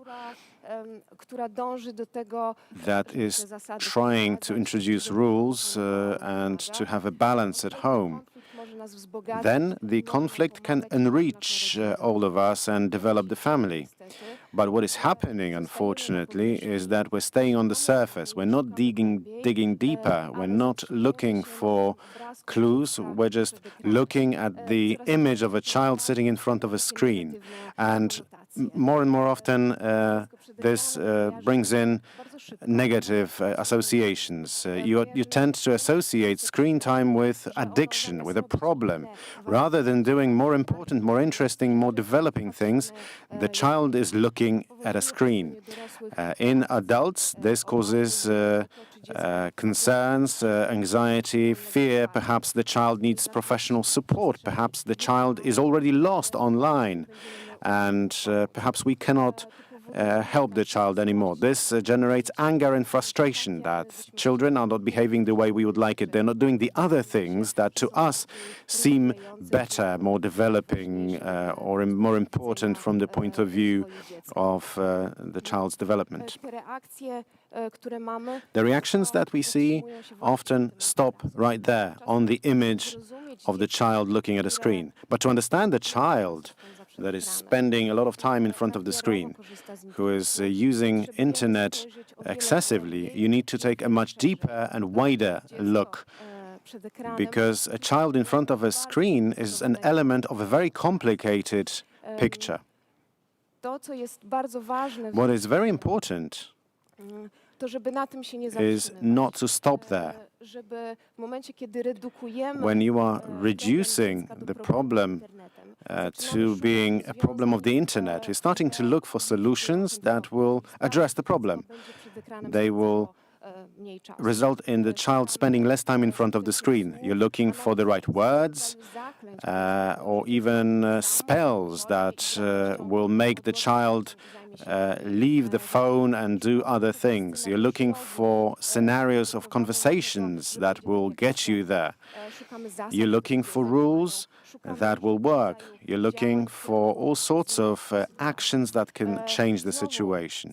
And again, you're stopping there at the image of a child in front of a screen.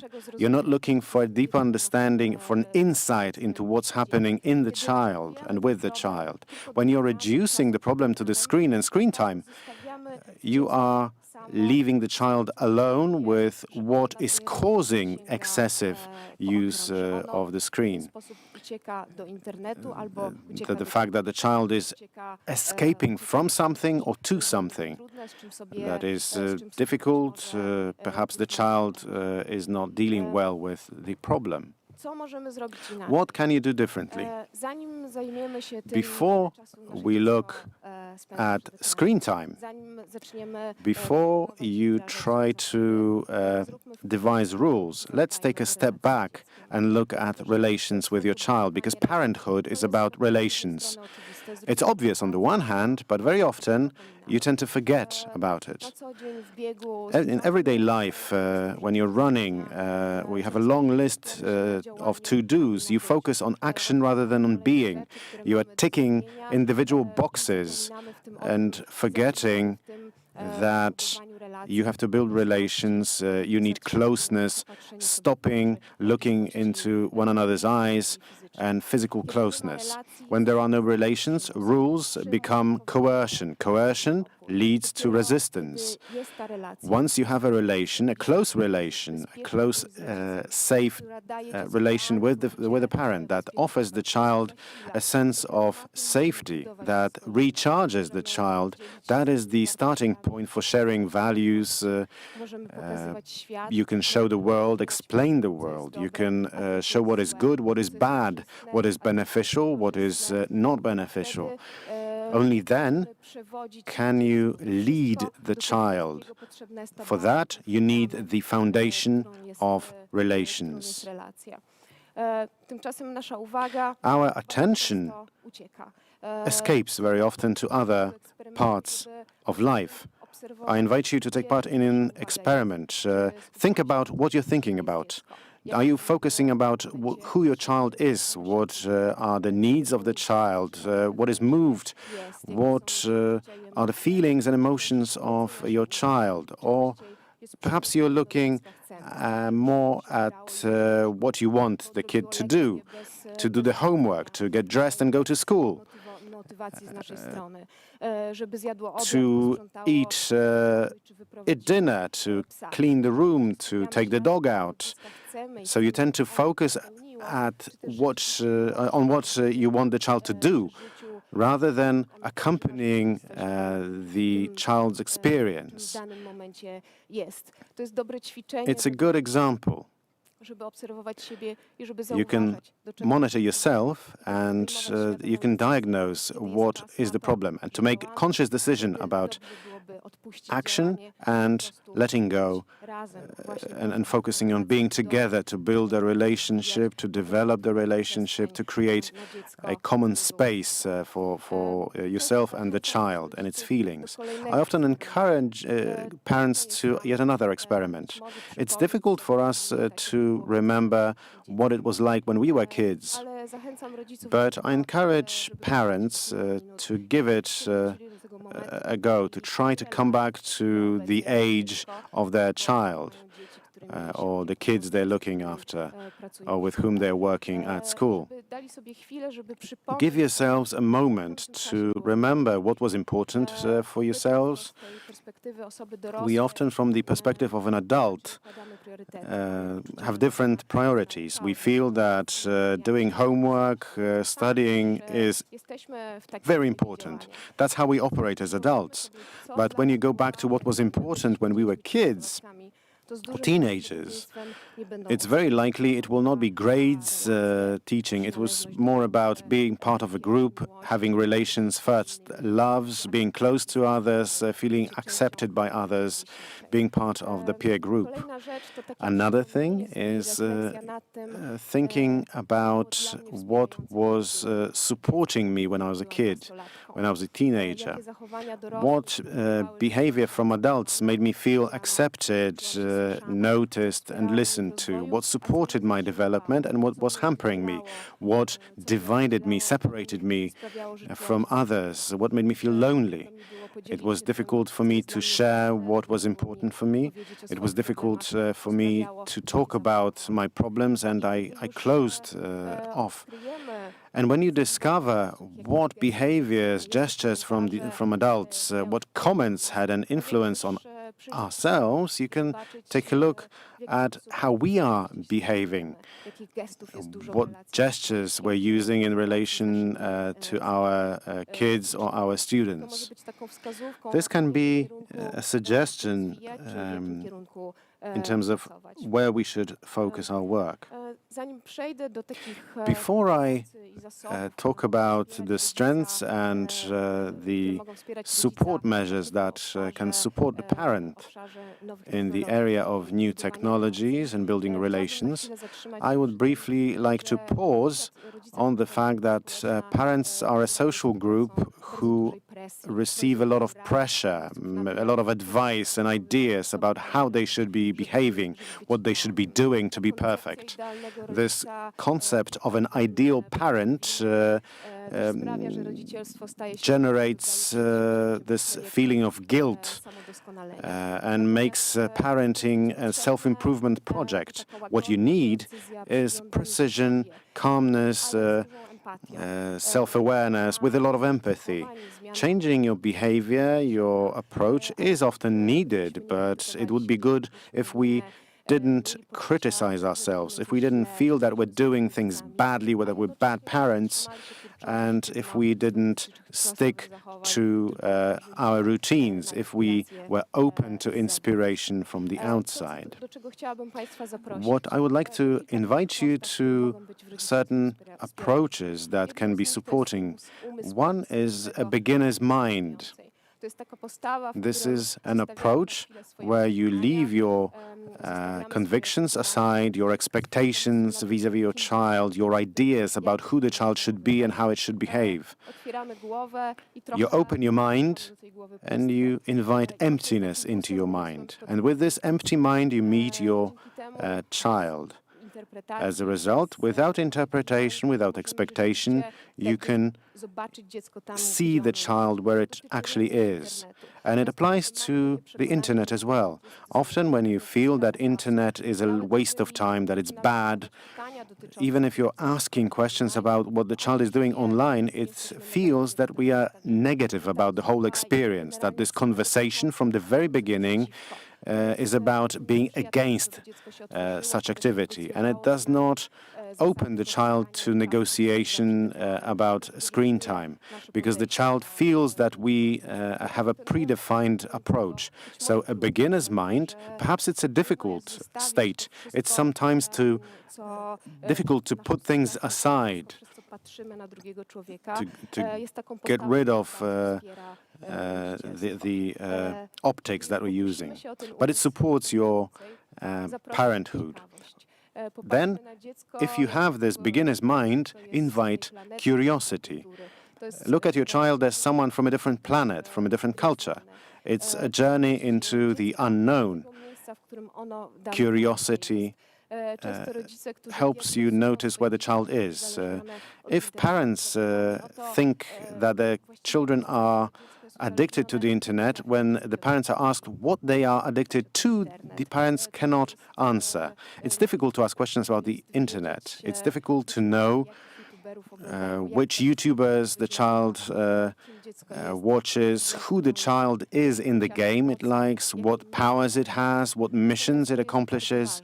But this is very important. The curiosity about your child's actions online builds a relation, but the topic of the internet and new technology is a natural topic to discuss between us. As a result, the child will be more open to discussing the situation, including the difficult situations. The child will know that on the other side there will be curiosity of the child, of its experiences, and the joy of a parent who wants to know as much as possible about the child. Even if for us these topics are not necessarily fascinating, but if we struggle to find something online, you can look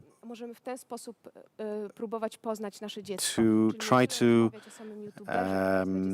discover what your child is interested in. So you don't talk about the YouTuber, you talk about what attracts the child to the YouTuber's content, why the child is watching a given YouTuber or a given content.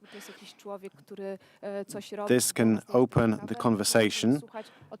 You're going to listen to your child, the only important person in the world, and the experiences. Another meta skill is compassion, and that's important, and sharing the emotions.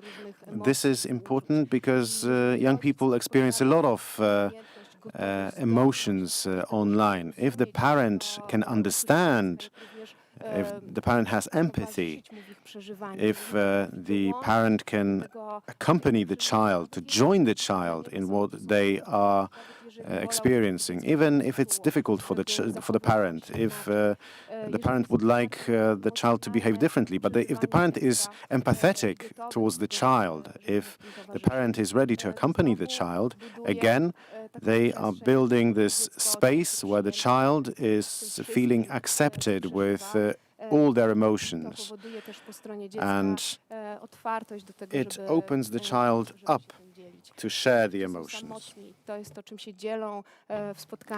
Young people feel lonely, and this is what they share with us during our meetings. They miss this a sense of emotional proximity from the parents' involvement, emotional involvement, just feeling close to the parents. It's very sad to see, to observe. That is why it's so important to try to nurture this type of skill in a child, to stir their interest in the outside world. Once we are free of our expectations, once we have this beginner's mind, once we become curious again and ready to accompany our children in what they feel, in their emotions, we have this particular atmosphere in place, the atmosphere of freedom, of liberty, of interest on behalf of a parent's readiness to understand the child, to comprehend what they are all about. We have those details. We have a situation when a child can confide in a parent, when they can seek help, assistance, guidance from the parents. This type of atmosphere makes it possible to talk what is different between us, what separates us from each other, to share certain feelings. It is a totally different ambience from this atmosphere of tension, of expectation addressed at a child to behave in a particular manner. If we have this open atmosphere, we can try to think of the rules that would be beneficial for all the family members. We can negotiate, we can try to reach compromise or a win-win result. Rodzicielstwo trudno jest ująć Finally, każdego dnia. parenthood cannot really be codified in a set of rules because each day we come across new obstacles, new hurdles. We walk down this path that changes every day. The rules that we adopted yesterday may not be valid today. So we need to be open. We need to bear in mind that nothing is permanent, that it is ever changing. But we need to be full of acceptance towards our children, and we need to accept ourselves too. This is probably the essence of this thoughtful, good parenthood. And it ensures support for our children and helps us protect them from the dangers of internet and make sure that they are safe online. Thank you. Dziękuję bardzo. Thank you very much for this presentation. I believe that Ważnym takim kierunkiem dla it indicated a very important set of issues for all of you. It will help you adopt the right course as parents, but also as professionals. I think that we heard a lot of interesting things about how we can work together with parents, how we can join efforts, pytania. Natomiast educators and teachers że mogliśmy alike. Unfortunately, we do not have time to ask questions to our speaker. However, I believe that all of you who are interested in digging deeper into this topic can go to domowezasadeakranowe.fdds.pl, which is the address where you can actually go to. You can log on to this website and can find more information, including the interviews with the experts. Would you say a few words about this? Yeah, I would like to encourage you to go there. We have podcasts there and interviews with those very exceptional experts in the area. They explored comprehensively this topic. We have Mr. Schweitzer, but also a supervisor, Joanna Dulińska among them, a psychologist, Natalia Fedan, a psychologist, Katarzyna Kalinowska, and educator and pedagogue, Małgorzata Musiał. And Łukasz Wojtasik is there too, who talks about the home screen rules. So I guess that could provide you with a deeper insight into this particular issue. Those of you who need individual one-to-one consultation or some individual meetings should probably contact the outpatient unit that provides assistance to parents with children, psychiatric assistance, of course. Thank you very much. And now we will proceed to the last speaker during this session. I will have to admit that we are running behind schedule. 10 minutes, more or less, is our delay. I hope that you will stay with us, however. This will be a very interesting presentation. It will be quite remarkable, too. We are here at this 14th International Conference, and in the history of our meetings, we have always, until now, met face-to-face, and only occasionally we connected with one of our speakers, some of our speakers, to get in touch with them online. Now it is the other way around. Obviously, most of them are international speakers. Christian Morgensen, our next speaker, came to us from Denmark, and he will actually be here with us. He will take floor here, the stage in the Copernicus Science Center. Christian Morgensen is an employee of the Center for Digital Youth Care in Denmark. He is specialized, among other things, in radicalization and the phenomena associated with this particular phenomenon. And here we will focus on the impact of internet on young people. So, Christian, the floor is yours. Thank you. And first of all, thank you so much for having me. I wish we could be more people here, but sadly, like global pandemics and everything, But I will try to pose quite some questions. I don't like coming with answers, so rather what I'm going to leave you with in 15, 20 minutes is hopefully a boatload of questions about democracy, well-being, and mass murder. So first of all, my name is Christian. I work in the Center for Digital Youth Care in Denmark. I'm specialized in online groupings of especially young men. I'm these years focused on gender, sexual identity crisis, and aggressive and destructive groups online. Over the past couple of years, colleagues and I have been doing work in what we call Angry Young Men. Last year we put out a magazine. It has just been translated, so please poke at me on Twitter or after the conference for a physical or digital copy. What we found out here, or what we worked with, was what is digital radicalization? Is there such a thing as these toxic online communities that corrupt the minds of those that use them and turn them into either angry young men or maybe sad young men? And this was a basic introduction into what we call the manosphere and the angry internet. Over the past year, we've been doing a data-driven follow-up, focusing on what actually happens in the Nordic countries. Is this just an American problem? Is this something we read about on Twitter? Or is this also something we can find in Europe and especially in the Nordic countries? What might the differences be? That will be published late November.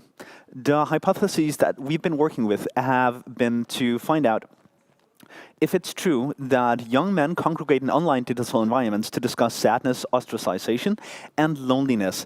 And we took out to find whether they have an idea of what their life is supposed to be, if they're just generically, I'm sad about everything, or if they have an idea that I would not be sad if only X, Y, Z.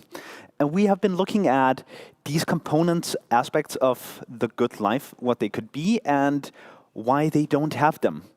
And then we've tried to find out what happens when these groups of young men start talking about violence, manipulation, revolution as the solution, as a tactic to find that good life.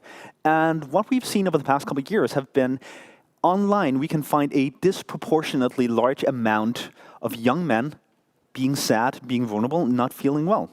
And when I say disproportionately large, I mean that if we go into a school class, if you go into your workplace, if you go into your office, as soon as the global pandemic dies down and we can all not work from home anymore, and ask any man, any age, how are you feeling? He'll give you one answer. He'll say, fine, I'm feeling fine. Please don't ask about my emotions. I'm feeling very fine. Please stay emotionally distant.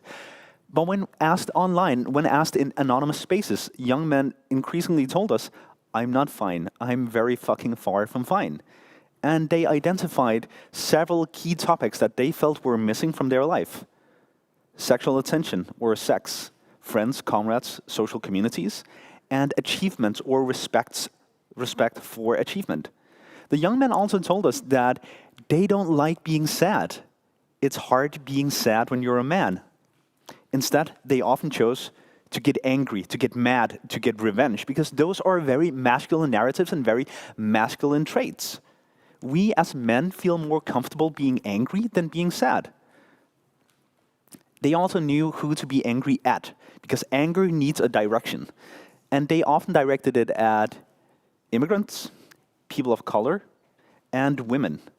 Even more so, strong women, outspoken women, loud women, quote-unquote hysterical women. So we broadly found that these young men fell into two groups, and I use these groups very loosely today. One of them we can call the alt-right. Alt-right is an alternative right-wing political movement. It's focused on social and identity and immigration politics. It's focused on people of color, immigration, family patterns, and it's focused very much on religion. It sprung out of the US in the 2000s and the 2010s and has since been appropriated in Europe. And when we talk about it, we see an oppositional political culture. We see a political culture being opposed to a lot of things. We do not like socialists. We do not like homosexuals. We do not like religions outside of Christianity. We do not like this. We do not like that. They don't have any solutions outside of just, we don't like that. And what we see is a political movement having no formal leader. There is not an alt-right party. There is not a party headquarters that we can go into and have an open discussion. But we do see some people being touted as bannerlords or spokespeople. And we see a group of young men increasingly talking about racial realism. Like racial realism is when you hear someone saying, I'm not racist, but. Like, I'm not saying that it's only because of the immigrants, but, like that whole small but, that's racial realism. And we see a large group of people talking about the conspiracy theory of the Great Replacement. The theory that the immigrants, will run over our borders, have so many kids, so many children, that we can't live in our own country. Therefore, we need to stop them from coming to us. And we see an extremely conservative identity and family political view. What's interesting here is that even though this is a political movement, it's not formulated by the politicians. It's formulated by the internet. It's formulated and designed and defined by memes, by narratives, and by ideas spread primarily online. And this might just be a political movement, and we live in democracy, so I'd happily fight for any political movement.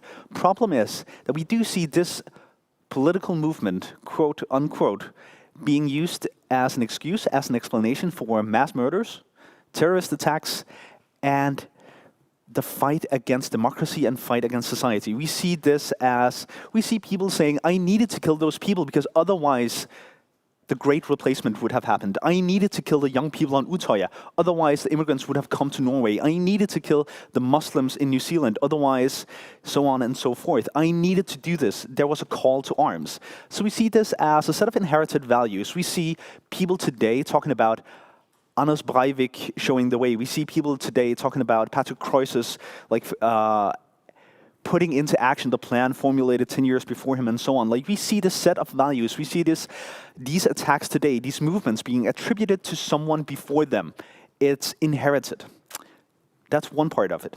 The other part is not political in nature. The other part is sexual in nature. The other large group, we can call them the incels, the involuntary celibate young men. It's a social grouping of young men who identify by the fact that they cannot, by any means necessary, have sex or sexual attention. They don't have any direct leaders. They do have some spokespeople, and they do have some role models, but none that are designated or like chosen by the groups. And they measure human worth, or cultural value rather, in how much sexual attention you can have. And then this sexual attention will be biologically and socially determined almost from birth.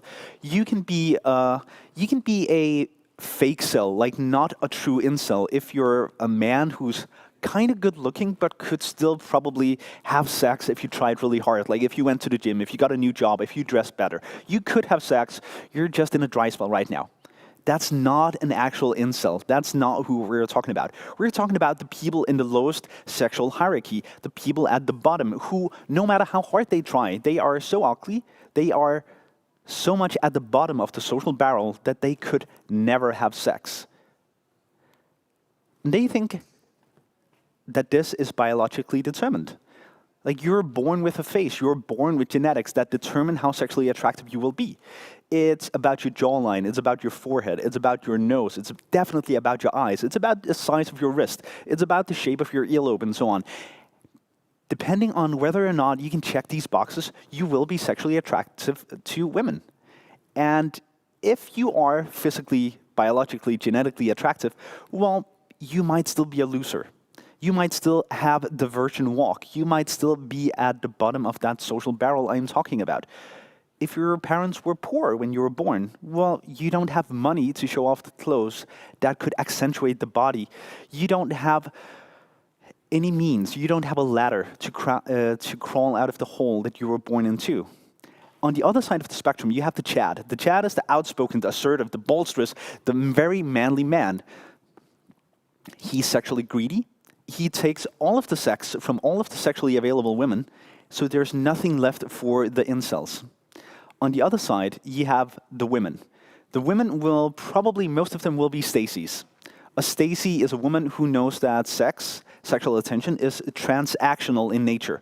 So she, as a woman in this narrative, she can't do anything. She can't have a job. She can't make money. She can't have any political influence. For all of that, she needs a man. And the only thing she can offer a man is sexual attention.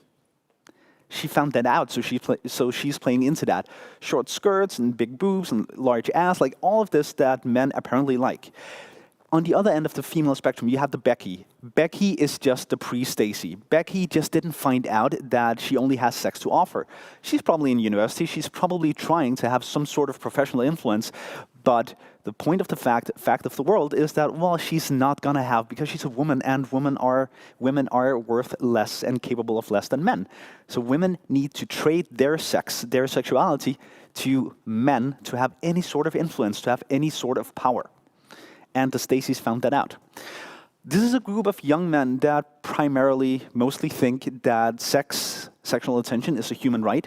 So if I'm not getting sex, then I'm being oppressed, and I'm obligated to fight back. And once you found out that this is how the world is, once you take the red pill, well, then you're in. Then you're part of the resistance movement to fight the strong, independent, loud-spoken women, because they try to take sex back. They try to hold on to the sex. This is a narrative, this is an idea that we need to have sex readily available to all the good men. And all the good men are not chosen by the women, but by the men themselves. There should be sex available for all men. And again, we might think of this as, well, some guys sitting in the basement being really angry at women. I hear that a lot. Well, what's the big problem? The big problem is that we also see these men or people saying that I'm an incel, killing people, doing terror attacks, doing mass murders, killing people in the name of a sexual revolution. It's this set of ideas that women are to blame for everything. And we see a doubling over effect of these two cultures, the political movement, the sexual movement, in quotes like this: feminist culture will eventually end up being squashed because the men have either become too demoralized or too weakened to protect their women, and because they've become so fed up with their incessant ridicule that they just don't care anymore. That was Anders Breivik in 2011, just before he killed 77 people, injured more than 300 people in Utøya and in Oslo. Because of evil women, the immigrants will come, so I will need to kill the socialists, the Democrats, to protect us from feminism, to protect us from the others.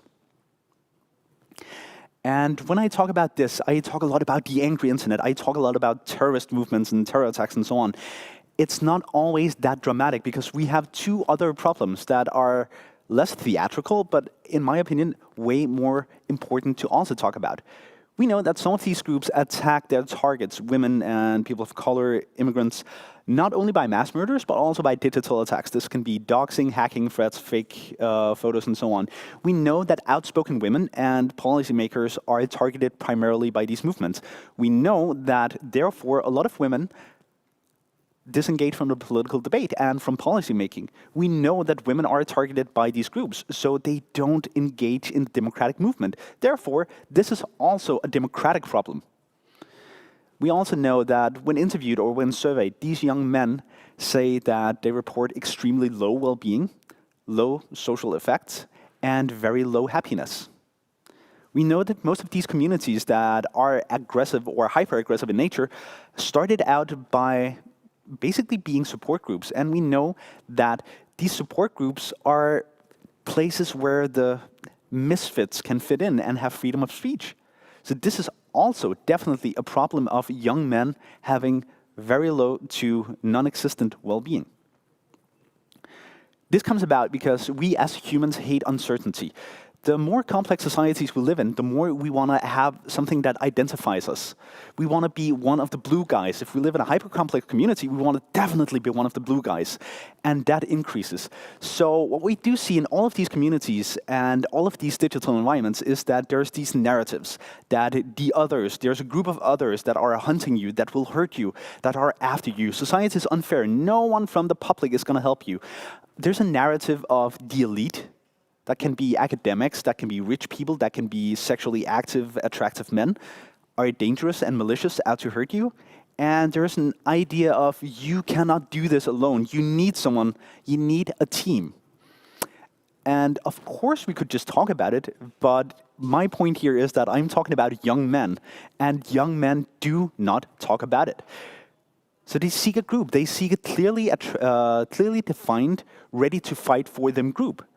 And this is where it gets interesting, because some politicians will actively play into that. I don't know how many of you heard the shit show that was the American presidential debate last night, But when Donald Trump said, "Proud Boys, stand back, but stand by," he's talking about the alt-right movement. The Proud Boys are the militarized department of the alt-right.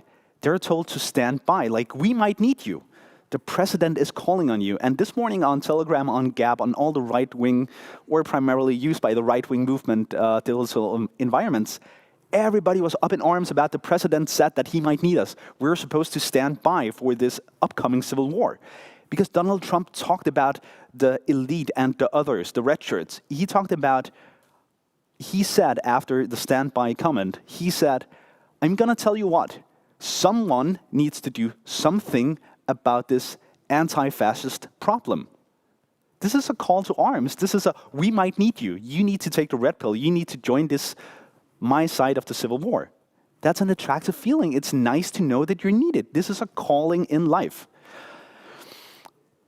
So when we look at what these young men think is a danger to them, they often say that, well, we spent the last 20 years talking about the rights of women, the Me Too movement, the feminism movement. We spent the last 20 years talking about Black Lives Matter and immigration policies and how we should care for someone else.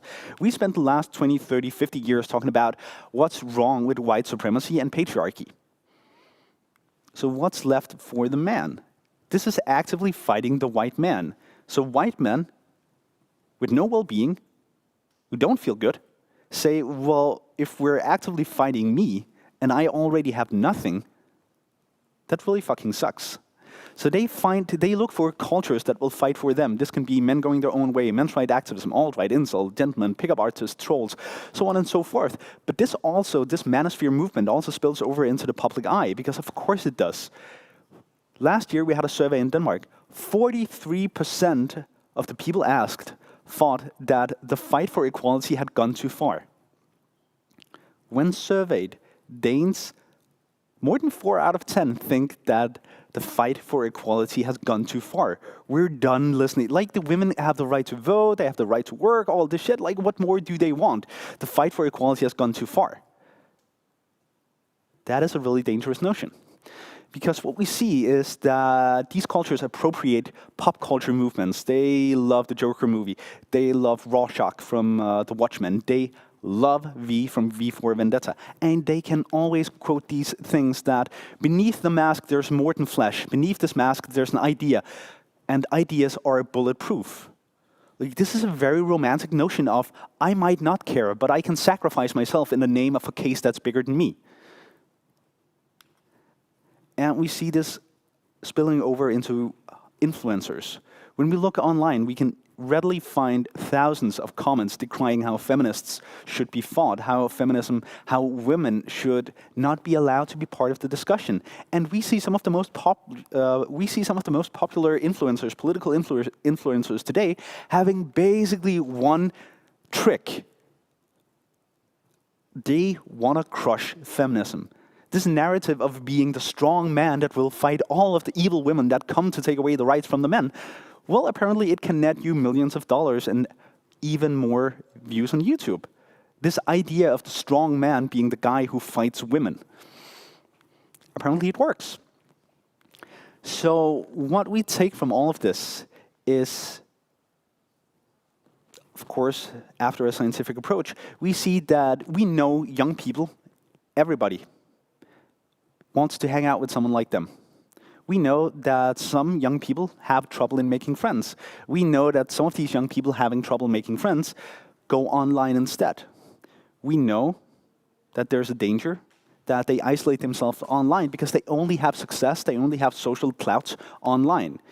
So they don't go on Facebook, they don't go on Snapchat, we don't find them on Instagram because that's very positive. Instead, we find them on the very negative sites, 4chan, 8chan, incel forums, so on and so forth, where there's a very negative focus. Instead of sharing loves and likes and smiley faces and comments and retweets, they're told they're a faggot, they're told to kill themselves, they're told cope until you rope. Like, just make do until you can finally kill yourself. Why do they go there? Why don't they go on Instagram and just have some heart-shaped likes? Why do they choose the abusive digital relationship? Because happy is really hard to live up to.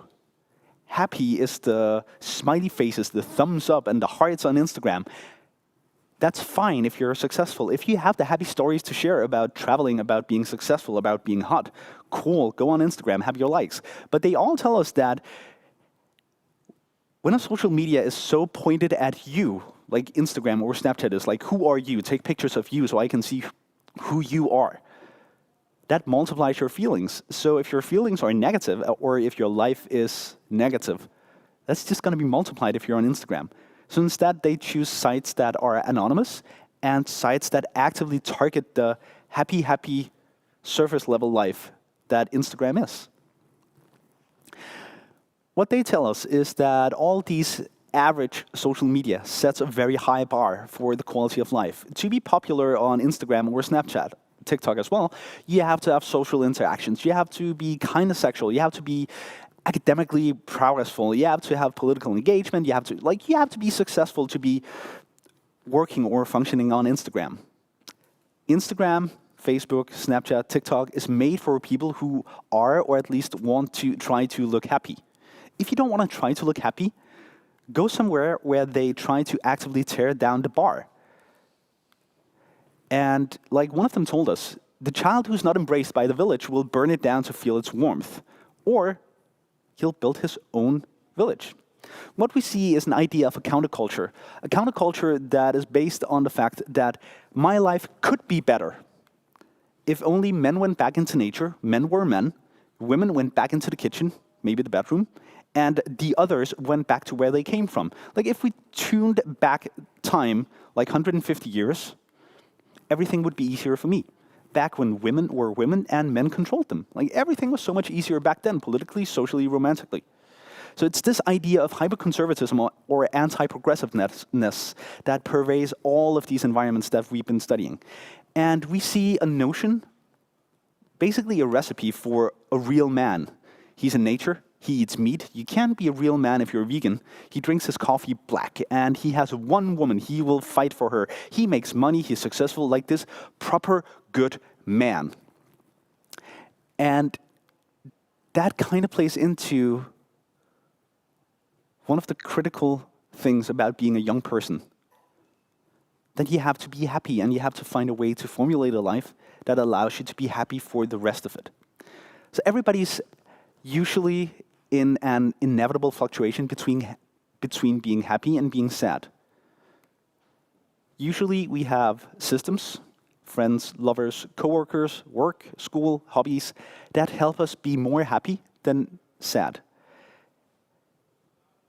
Sometimes if we fail in these parameters, we become unhappy. If the systems are unresponsive, we can despair. We can say, there's nothing that can help me to become happy again. This is, like I started out by saying, this is a very hard notion for men to stomach. So instead of being in despair and being super unhappy, they become angry. They choose agency. It's not fair that I'm in despair. It's not fair that I'm sad. It's not fair that I feel vulnerable. I'm a man. I shouldn't be allowed. I shouldn't be designated. I shouldn't be punished by feeling sad. So instead of focusing on themselves, they focus on someone else. They create a counterculture. This gives them a sense of belonging, a direction for their anger, a purpose in life. This is easier to stomach. This is focusing on other people rather than myself. And when I'm unhappy, I don't want to focus on myself. I want to focus on who is making me unhappy. And that's the elite, that's the women, that's the others. And countercultures will always have an object. They will always be targeted at something. Usually here, with the men we studied, it's women. And the counterculture will then give you a narrative to explain why you've been feeling sad, lonely, passed over for your whole life. It can give us suicide notes like this one. Humanity. All of my suffering in this world has been at the hands of humanity, particularly women. It has made me realize just how brutal and twisted humanity is as a species. All I ever wanted was to fit in and to live a happy life amongst humanity. I was cast out, I was rejected, forced to endure an existence of loneliness and insignificance, all because the females of the human species were incapable of seeing the value in me. So this suicide note, or goodbye letter, is that an angry man, or is that a sad and vulnerable man? at least we know he was a mass murderer. That was Elliot Rodger just before he killed 7 people and injured dozens in Isla Vista. And he's heralded as the supreme gentleman, as the leader of this sexual revolution by another mass murderer. And we see the last words by other terrorists, mass murderers, as here I am, 26, with no friends, no job, no girlfriend. Is that angry, or is that really fucking sad?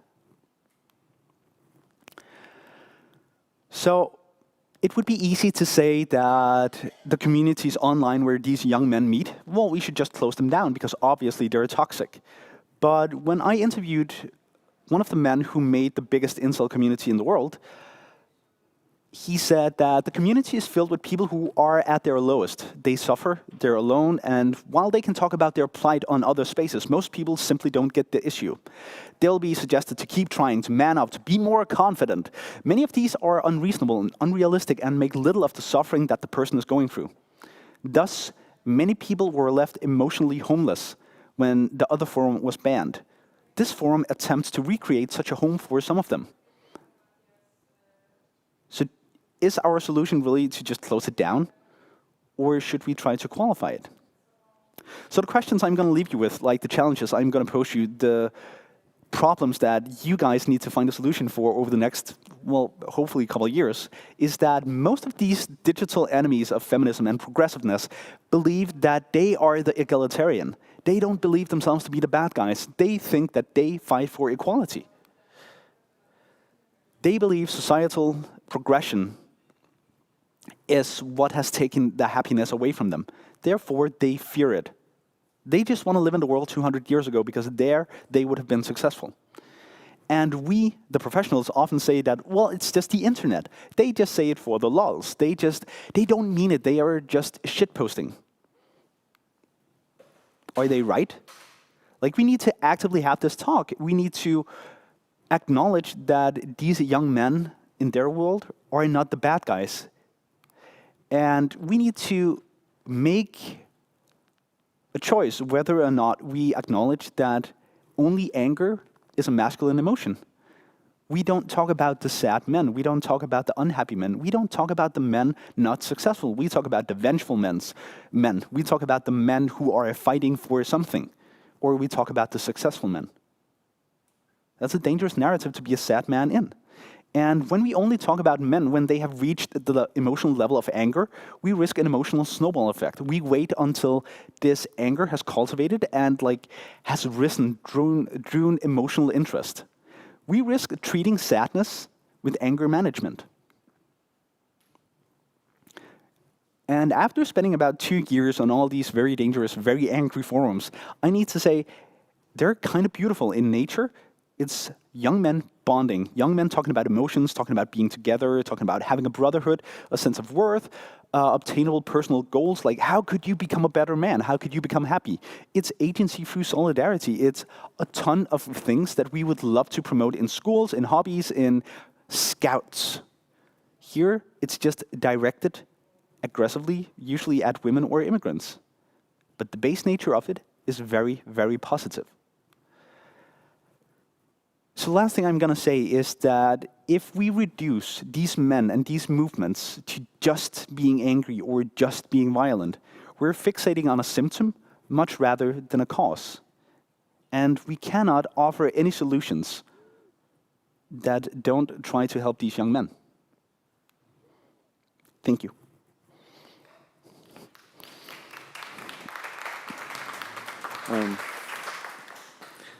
Thank you very much. Thank you, Christian, for this the very important presentation. The problems, the trends you were talking about are global, but we unfortunately see it, observe it also in Poland. So thank you for that lesson. Pleasure. Proszę Państwa, nieco przedłużyła nam Ladies się and gentlemen, ta we've sesja. gone a bit longer with this session, but I think it was worth it. Wysłuchać tych It was worth listening to różnych, ale myślę, the równie three ważnych different but prezentacji, equally które important pokazały nam, presentations that have shown us some wyrazić dangerous rolę, trends, but also our role rodziców, dorosłych, as parents, adults, professionals w zapobieganiu in preventing problemom negatywnego the zapobiegania problems negatywnego wpływu of negative influence of the online world on the life of children and young people. We are slightly late. We were supposed to meet back here at 1, so in a minute. Ahead of us is the last session. O lekkie przesunięcie, dosłownie 10-minutowe. Please give us 10 minutes. Czyli spotykamy się So we'll ponownie meet back o here godzinie at 13:10. 1:10. Bardzo dziękuję. Thank you very much.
Dzień dobry Państwu po raz kolejny. Good afternoon. To po raz pierwszy Welcome. na 14. It's Międzynarodowej my Konferencji first time to Bezpieczeństwa welcome Dzieci i you Młodzieży to the Online. 14th conference To już Keeping będzie nasza Children and Young ostatnia People sesja Safe i Online. będzie to This is sesja, our last session. poświęcona It zagrożeniom will be informacyjnym dedicated oraz to radykalizacji. information threats and radicalization Zapraszamy processes serdecznie online. do Please posłuchania. stay Jestem with us. Marta Wojtas, My zapomniałam name się is Marta przedstawić. Wojtas. I forgot Pracuję w to Fundacji introduce Dajmy myself. Dzieciom I Siłę, work for the koordynuję Empowering Children poradnie dziecko w Foundation. sieci i zajmuję się też bezpieczeństwem dzieci i młodzieży The online. Child Online Pierwszy nasz speaker to Advice Center.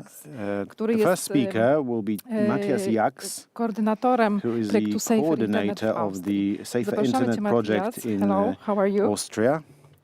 Hello, Matthias. Hello, fine, thanks. How are you? Chcemy, żeby Matthias opowiedział nam trochę o We would like fake newsach, o Matthias tym, jak te to talk fake about newsy, fake news, wpływają na dzieci i młodzież. the Bo się okazuje, strange że world of young zupełnie people, inaczej the niż impact na of dorosłych. fake news on young Myślę, że bardzo people. The ciekawy impact is temat, different than it is rozpoczęty on na początku adults. naszej konferencji. Posłuchajmy, co Matthias ma Let's nam listen do what przekazania. Matthias has to Matthias, tell the us. floor is yours. Thank you very much. Hello, from Vienna. It's a real bad weather here. I hope you have some more sunshine, but I suppose it's autumn at least. Yes, thank you for the introduction. My name is Matthias Jaks. I'm the project coordinator of Safer Internet AT in Austria, and I will talk a little bit about fake news and radicalization. First of all, we done a project, it's called Fake Off. I put the link down on this slide. We done it, I think, 2017, 2018. And the idea was to find out how children and young people deal with fake news and how we can support, especially youth workers, dealing with them. And therefore, we found a rather interesting and very important metrics when it comes to fake news, because first of all, you have to understand what is fake news. And there are two things. The first thing is types, and the other thing is motivation. Of course, there is parody, there are false connections, there is misleading content, false context, but also fabricated content, so just random things. And when it comes to motivation, first of all, you have rather often these days, unfortunately, poor journalism, but also you have a parody, provocation, a profit, politics, and of course, propaganda. And you can put all this information together in this matrix. You also can find it on fakeoff.eu and check if the type and the motivation correlates in a way. And it's very interesting because there are, of course, types that are more linked to some kinds of motivation, especially for poor journalism. There are some false connection or misleading content or false context. Most of the times it's really just about false content. So I will just point out this misinformation matrix. It's rather interesting. When we are talking about fake news for adults, there are mainly two topics. One topic is propaganda and politics, and another topic is immigration and refugees. And it's interesting because fake news is a real broad variety of information.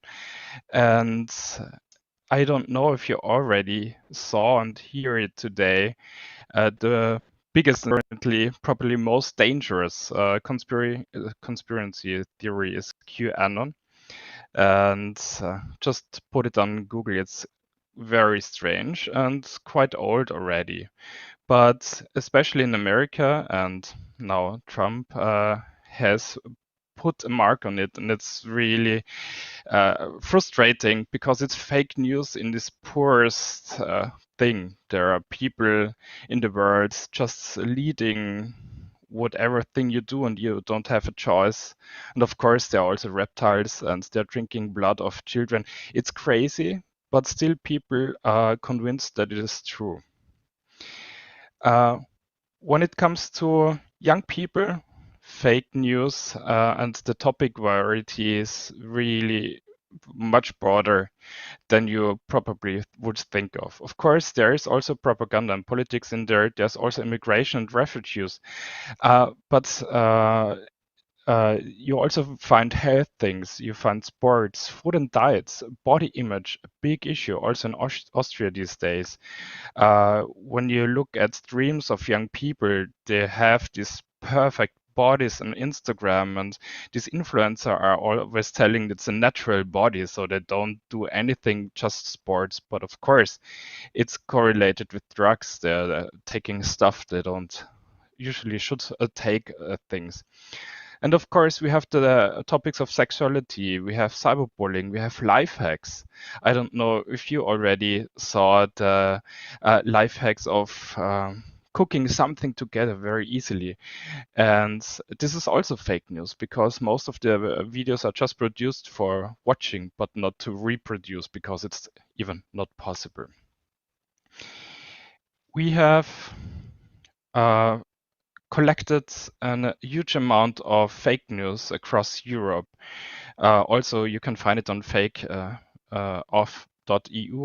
Here, just 4 examples. So you can see the first picture is about diet and also the body image. The second picture is Katja Krasevich. I don't know if you already saw or heard about it. She's very, very famous amongst the young men, of course. It's a very sexualized soft porn star on Instagram and on TikTok and you name it. It's on YouTube, and she's making a ton of money of it.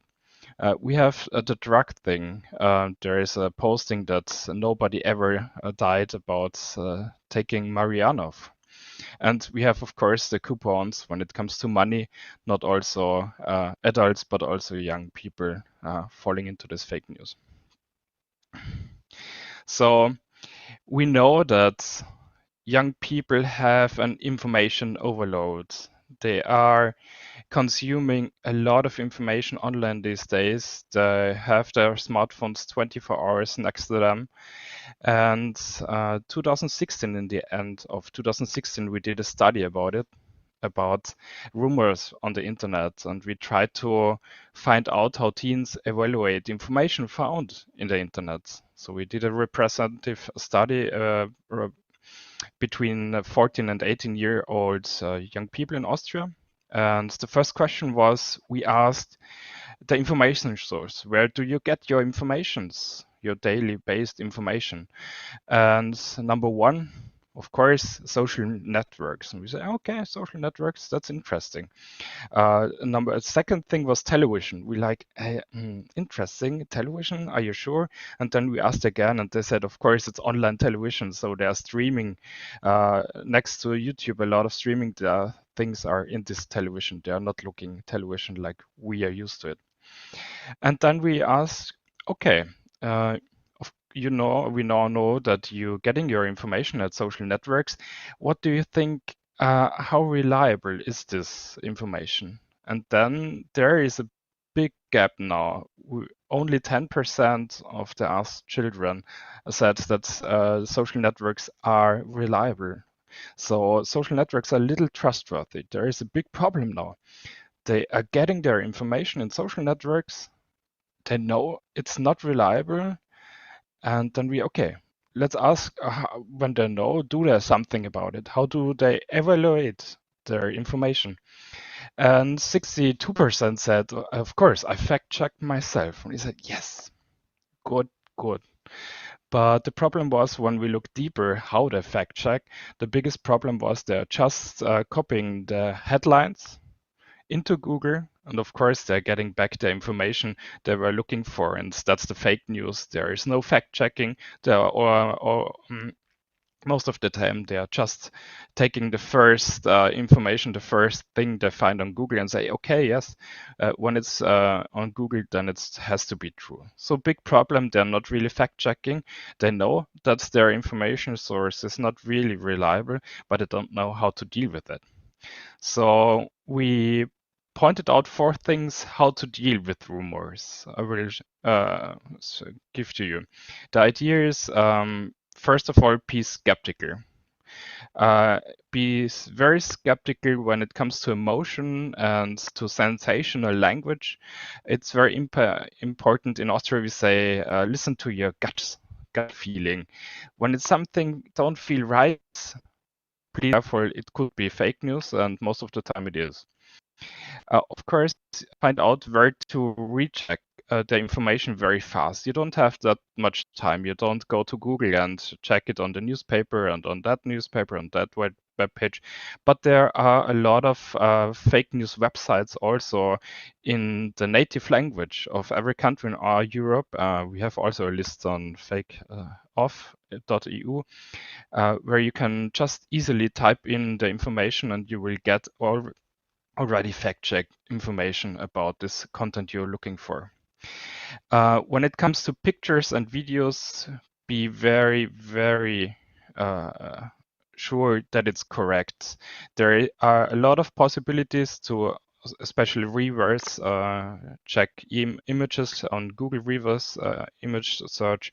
It's very easy, and when you have done it once, it's an eye-opener because a lot of pictures out there are very old and used in multiple times and a lot of times out of the context.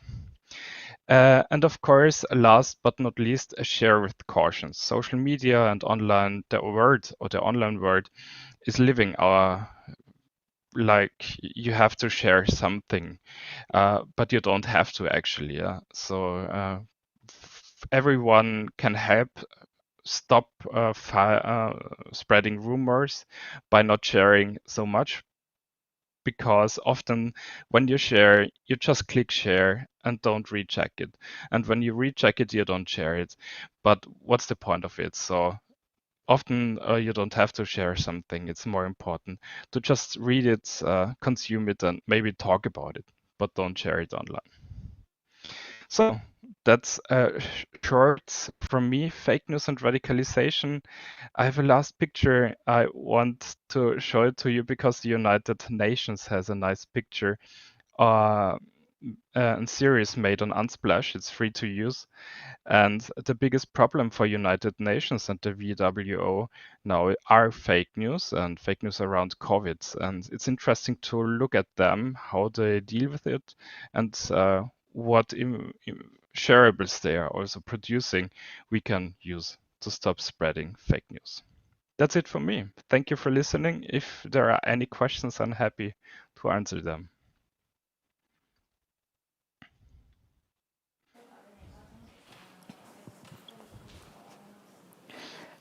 Thank you, Matthias. It was a very interesting presentation. We have one question to you. Do you have experience with the education on critical thinking, and what do you think about that kind of education? Actually, in Austria, we have now a digital information literacy project in the schools. It started, I think, 2 years ago. And it's starting slowly. We know that you really have to implement it in schools because there are the possibilities to have the kids together. We tried it once also in a project with YouthWorks, but the problem was that the kids are not listening there. So it's very, very hard to educate them. But we also have a big learning that it's more important to educate the teachers and also the multipliers like youth workers how to deal with the information, because young children and people are often asking for information, and when you know where to look for if it's true or not true, if you know how to reverse Google or fact check the information very fast, they will come more often to you and learn by your leading. Okay, thank you very much. Thank you for your presentation and have a nice day. We are going forward, czyli przechodzimy do następnego naszego prelegenta i to będzie pan Jacek speaker, Mr. Jacek Purski z Instytutu Bezpieczeństwa from the Społecznego, Institute of Social Safety, dziennikarzem, politologiem, journalist, politologist, activist and educator. Mr. Purski is going to talk about the problem of radicalization in cyberspace. Trochę może od innej strony niż robił to wcześniej Christian. A different take to that of question. Mr. Purski, over to you. Jak się pan ma? How are you? Chyba się jeszcze nie słyszymy. Mam jakiś kłopot z połączeniem. I think we are experiencing some issues with the connection. Can you hear me now? Teraz jest dobrze. Good afternoon, welcome. Dzień dobry, zapraszamy. Over to you. Thank you very much for the invitation. I hope that in my short presentation I will be able to talk about the problem of radicalization of young people in cyberspace. I would like to focus on the narratives, propaganda, recruitment and extremism. I will talk about radicalization in view of the pandemic and what we are seeing in recent months online. Propaganda, recruitment linked to extremist ideologists. Let me start by introducing the subject, what is radicalization, the way we understand it as the Institute of Social Safety. We primarily deal with the entire process of radicalization, early prevention and combating radicalization. The actions are implemented through education, trainings, workshops, and lectures. We feel that knowledge, cooperation is important, and we can be useful here for the key stakeholders and partners who are necessary to effectively combat this process. Cooperation with the police or other security services, but primarily we work with teachers and schools. An important strategic partner for us are local authorities. And even today, the beautiful scenery behind me is not my living room, and it's not the office of the Institute. It is the Palace of Culture of Zagłębie in Dąbrowa Górnicza, where on the other side of the wall, we are working with a group from the local government about radicalization prevention. And I will tell you more about how we work with such groups in a moment.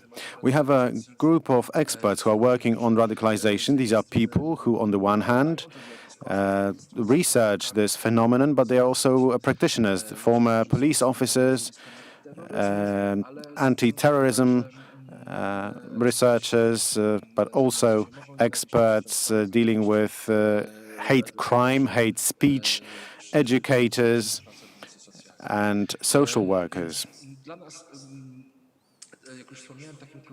As I mentioned, for us, the key activity, apart from local expert groups and creating such expert groups and educational work, are projects such as Champion or Do One Brave Thing. I recommend reading up on these projects.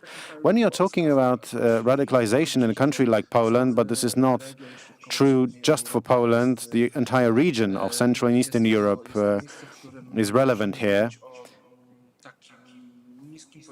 We are seeing low levels of recognition of what radicalization is. When we talk about radicalization, we mean a complex process where a person or a group of people adopts extreme ideology based on or involving violence. In our country, you could have a radical haircut or dietary habits. You can use the term radical in many ways, but radicalization is a process that is understudied in Poland.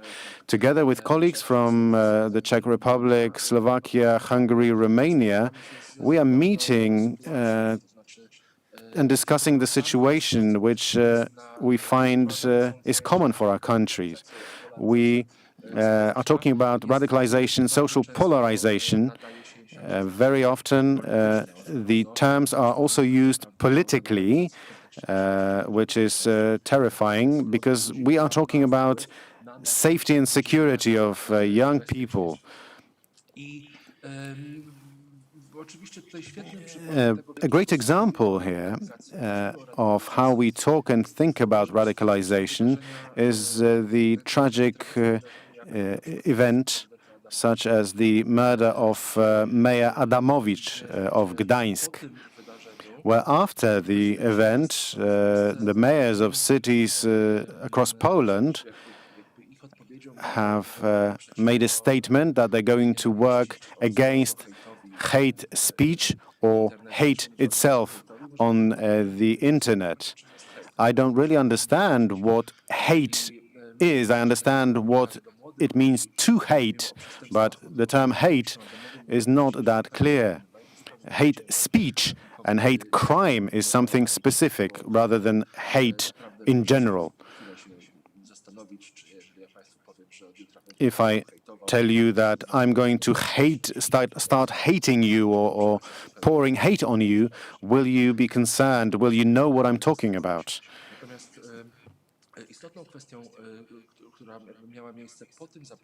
What happened after the murder of Mayor Adamowicz was the response of local authorities. People were talking about hate speech. At the Institute of Public or Social Safety, we're talking about polarization, the phenomenon of hate speech. You also have hate crime, recruitment, propaganda, extreme narratives, hate crime, again, extreme organizations, and the whole scale is a process of radicalization.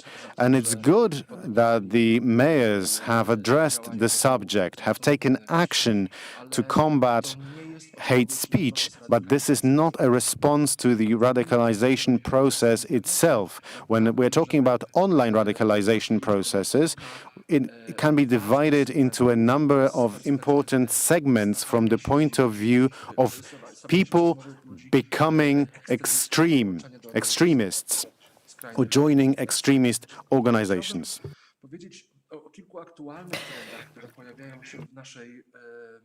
I'd like to mention now a couple of very current trends that we can see emerging online that are associated with the coronavirus pandemic.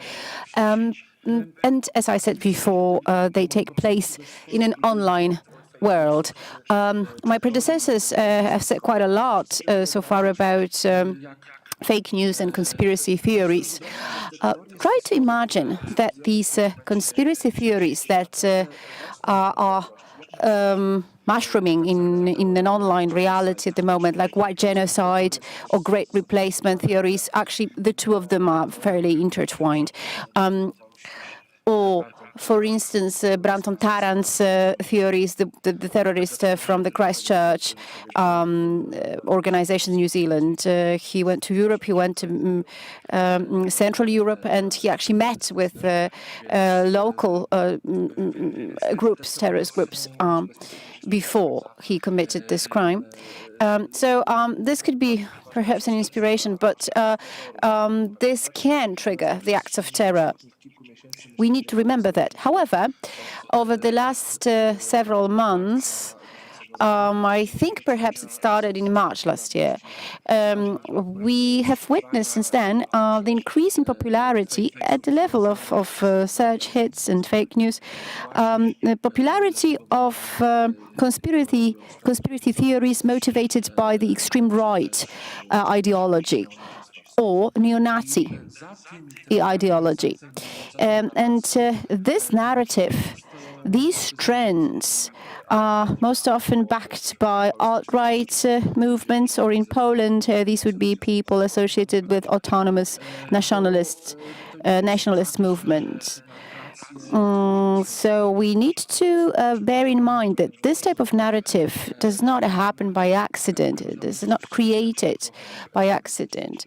We have those, let's put it briefly and simplistically, those nationalist groups. And what they do is that they deliberately and very consistently promote conspiracy theories, including including this part of this conspiracy that can be then the basis for fake news. So fake news, in a way, is triggered by these conspiracy theories. Over the couple of recent months, we've had this phenomenon rising on internet. These tendencies, these movements, this type of narrative promoted and distributed, disseminated by these movements is at the moment a fairly successful venture, as long as those who distribute it, those who promote it, found it on the pandemic, the coronavirus pandemic. So it's easy to do in those mono-ethnic countries, the states that are based, rooted in this homogeneity in terms of ethnicities, and also under the circumstances of a lockdown. So identity movement emerged as an important component of a narrative, recruiting young people and instilling those extreme ideologies in their minds, associated with extreme right. But I would like to draw your attention to a fairly marginal phenomenon. However, extremely dangerous. So we've been noticing for some time on internet now this so-called accelerated movement, neo-Nazi accelerated movement. It was born in the States, now it's getting stronger in Europe. Its purpose is to increase uncertainty, increase chaos, disorder. So it's very disruptive in nature, and it definitely works in the conditions of a pandemic. So the more chaos we have, the less order, less structure we have in the legal systems of the states of law, then this democracy will collapse. So we have those single individuals promoting this type of ideology, but definitely we have to say that this accelerated neo-Nazi movement is gaining traction in the circumstances of a pandemic. When we talk about radicalization in broad terms, when we divide it into those several dimensions, so we have alt-right, extreme right, we have radicalizations associated with religious fundamentalism. For instance, we talk here about fundamental Muslims. But also, we need to focus on two movements in another category. One is associated with anti-5G network movement, and the other one is anti-coronavirus pandemic movement. In both cases, we are witnessing a very fast-progressing radicalization of young people. There is a story from the United Kingdom. His Google footprint was monitored, so the traces that he left, the trail of his in an online world. So basically, when he found out about the 5G movement, and that was the start of this whole trail. And then he committed the crime, which was basically setting fire to the 5G mast. Only 20 odd hours passed in between, from the moment he found out about the anti-5G movement to the moment where he set fire to the 5G mast. So what fuels this movement? It's associated with various religions, various interpretations of religions. It pertains both to alt-rights and extreme rights. It's a very scary phenomenon. Why? Because we can use fake news as the source, the origins of a whole social movement, drawing from the frustration of some people and the fact that many people during the pandemic were left to their own devices. Now I'd like to mention a couple of challenges that we are faced with. Since we are talking about radicalization at the moment, I would like to mention this theory that was created in the American Army, WUCA, that's the name of it, VUCA, I'm sorry. It's very popular in leadership, for instance, in management, etc. So what is the VUCA, VUCA? It tries to describe the situation in which we are at the moment, and the situation is characterized by volatility, uncertainty, complexity, and ambiguity. I realize that may sound a bit strange. However, we use this term in terms of radicalization. So we have a variability of narratives, a massive degree of uncertainty, complexity, and the lack of ambiguity of content that we deal with. So we are now in the situation when we should expect strong social movements and also the movement online designed to recruit young people. Extreme messages, unfortunately, and that's quite a terrifying thing, are becoming part of the mainstream content, very often at the political level. What used to be a fake news back in the day, what used to be just a conspiracy theory, happens to be promoted and disseminated and backed up by mainstream politicians. They very often seek this false symmetry between extremism in various shades.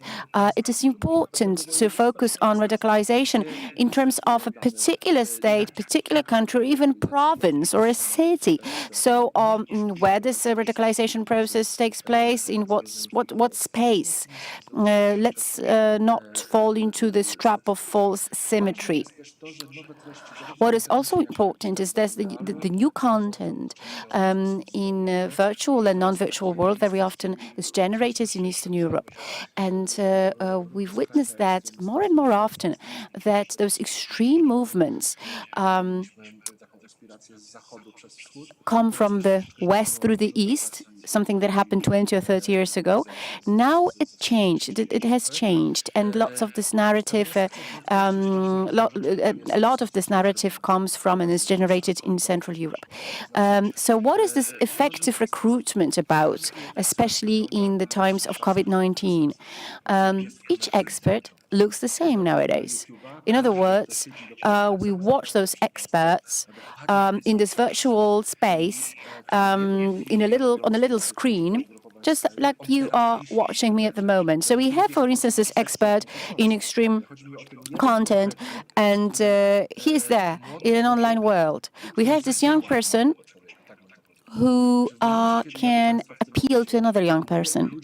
So when I am talking to you now, at this very moment, there are more young people who are getting more and more radical and joining those extreme movements, because the message that you get from this online camera or via this online camera is as valid, as valuable as any other content. If I'm convincing to you, the same applies to an extremist sitting in front of a computer camera and being involved now at this live streaming online.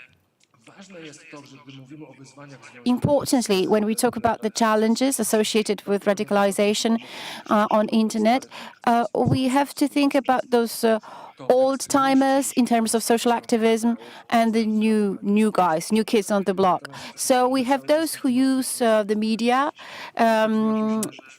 the way they were used back in the day, and now we have those new types of content. We need to seek innovative ways of reaching out to young people. We should not focus on social campaigns exclusively. That's what I'm trying to say. In Poland, but not just in Poland, all across Europe, these social campaigns just don't work really that well. Let's be frank about it. A social campaign is not a tool that can be an effective way of reaching out to young people on internet. And I'd like to emphasize the importance of early prevention. what I'm trying to say here is the ability to use, or the competences of using media, dialogue without violence, communication. All these skills, all these tools are not part of this fundamental curriculum at the level of elementary school.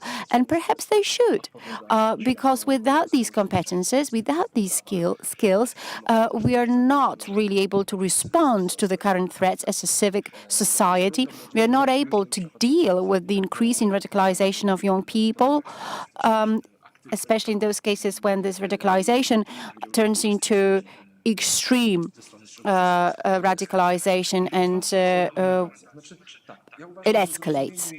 Recommendations. Definitely we need to identify and comprehend the issue of radicalization. That's an important component that we cannot overlook, because we very often tend to be unclear about what it is.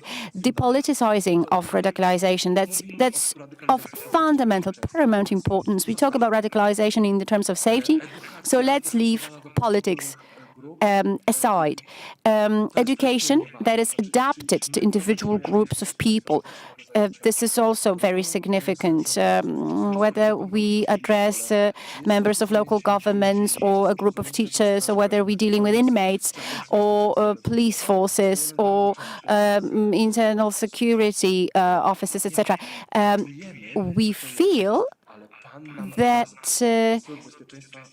those people feel that there is a problem, but they don't know how to verbalize it. And they tell us, now you gave it a name. So radicalization can manifest itself in various forms. So we need to understand when we're dealing with it. When do we talk about activism? When do we talk about disobedience? When do we talk about violence or a second stage of radicalization? We need to be able to give names to these things and understand them. So the involvement of experts is very important. And this VUCA, V-U-C-A, as I said. Let's bear that on mind too. So the message needs to be appropriate, adequate, adapted to this particular stage at which a person subject to radicalization is at a given moment in time. For instance, we have a person that might have come into contact with fake news or a conspiracy theory available online. And that's a different type of a message than a situation when we're dealing with a person who's a part of an extremist group and we want to take them out of this group. I also believe in systemic solutions. I feel, I'm confident that in Poland, in each civic society, and we talk about it, about this issue now in network, there is this conviction, there is this belief that the institutionalized approach is needed, that there are those bodies, institutions that are established at the national level. I know that I'm running out of time. I apologize to you. I'd like to just say a few words about the key actors that are very important in the process of radicalization prevention. So teachers, local governments, basically this bottom-up approach. There is this first local group that is active in radicalization prevention, that is working in my community. So we have local governments, we have teachers, we have all those people joining efforts, and by teaming up, they can produce a real outcome. It's not that we are experts in everything. We have various experts who are specialized in their own individual domains. We have NGO expert, police officer, local authorities, teachers. Only a group like that, interdisciplinary group, can come up with a comprehensive response to radicalization process. Thank you very much, ladies and gentlemen. I'm sorry that I ran out of time. And I'm more than happy to answer your questions if you have them. Dziękujemy, to była bardzo ciekawa prezentacja i nic się nie stało. It was a very interesting presentation. Thank you very much. We have a couple of questions from our audience. So, is radicalization always about violence? That's one of the questions from our viewers. I think the answer is yes. We should probably analyze radicalization through the lens of violence. However, we need to remember that we're talking here about various forms of violence. When we look at a radicalized person, we are definitely looking for this component of violence. Also, when we think about the message distributed online that is addressed at people to be radicalized, also involves lots of violence. So I think this is an important part of analyzing radicalization. What it helps us to do is to eliminate other phenomena that are not radicalization, such as social polarization. It's an important phenomenon. I think it deserves more attention as a trend. However, it is not a form or a manifestation of radicalization. What happens quite often, and we've seen it quite frequently, is that we have to deal with the social polarization. And social polarization is this introduction, a prelude to radicalization.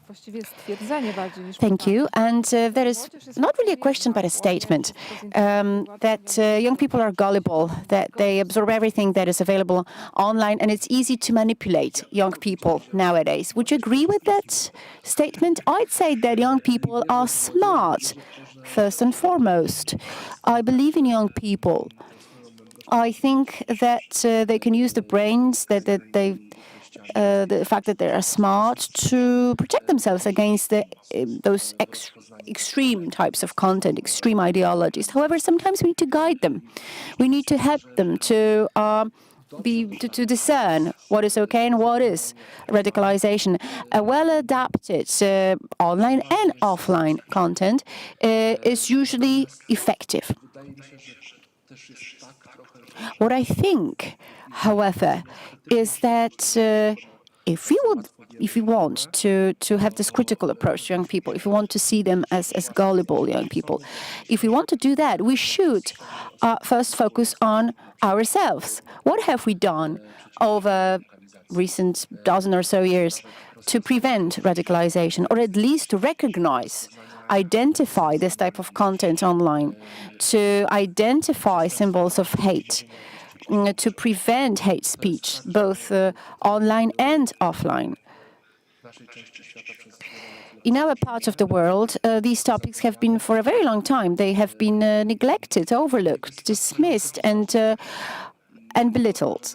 And I think that it's easy to be gullible under such circumstances, in such a reality. Thank you very much, and have a nice day. Thank you so much.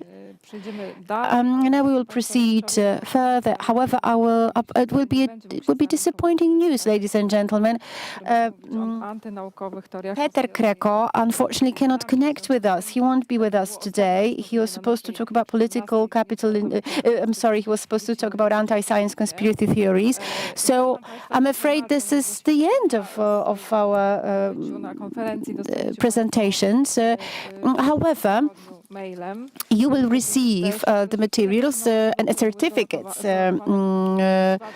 for participants of this conference via email. You will also receive evaluation survey.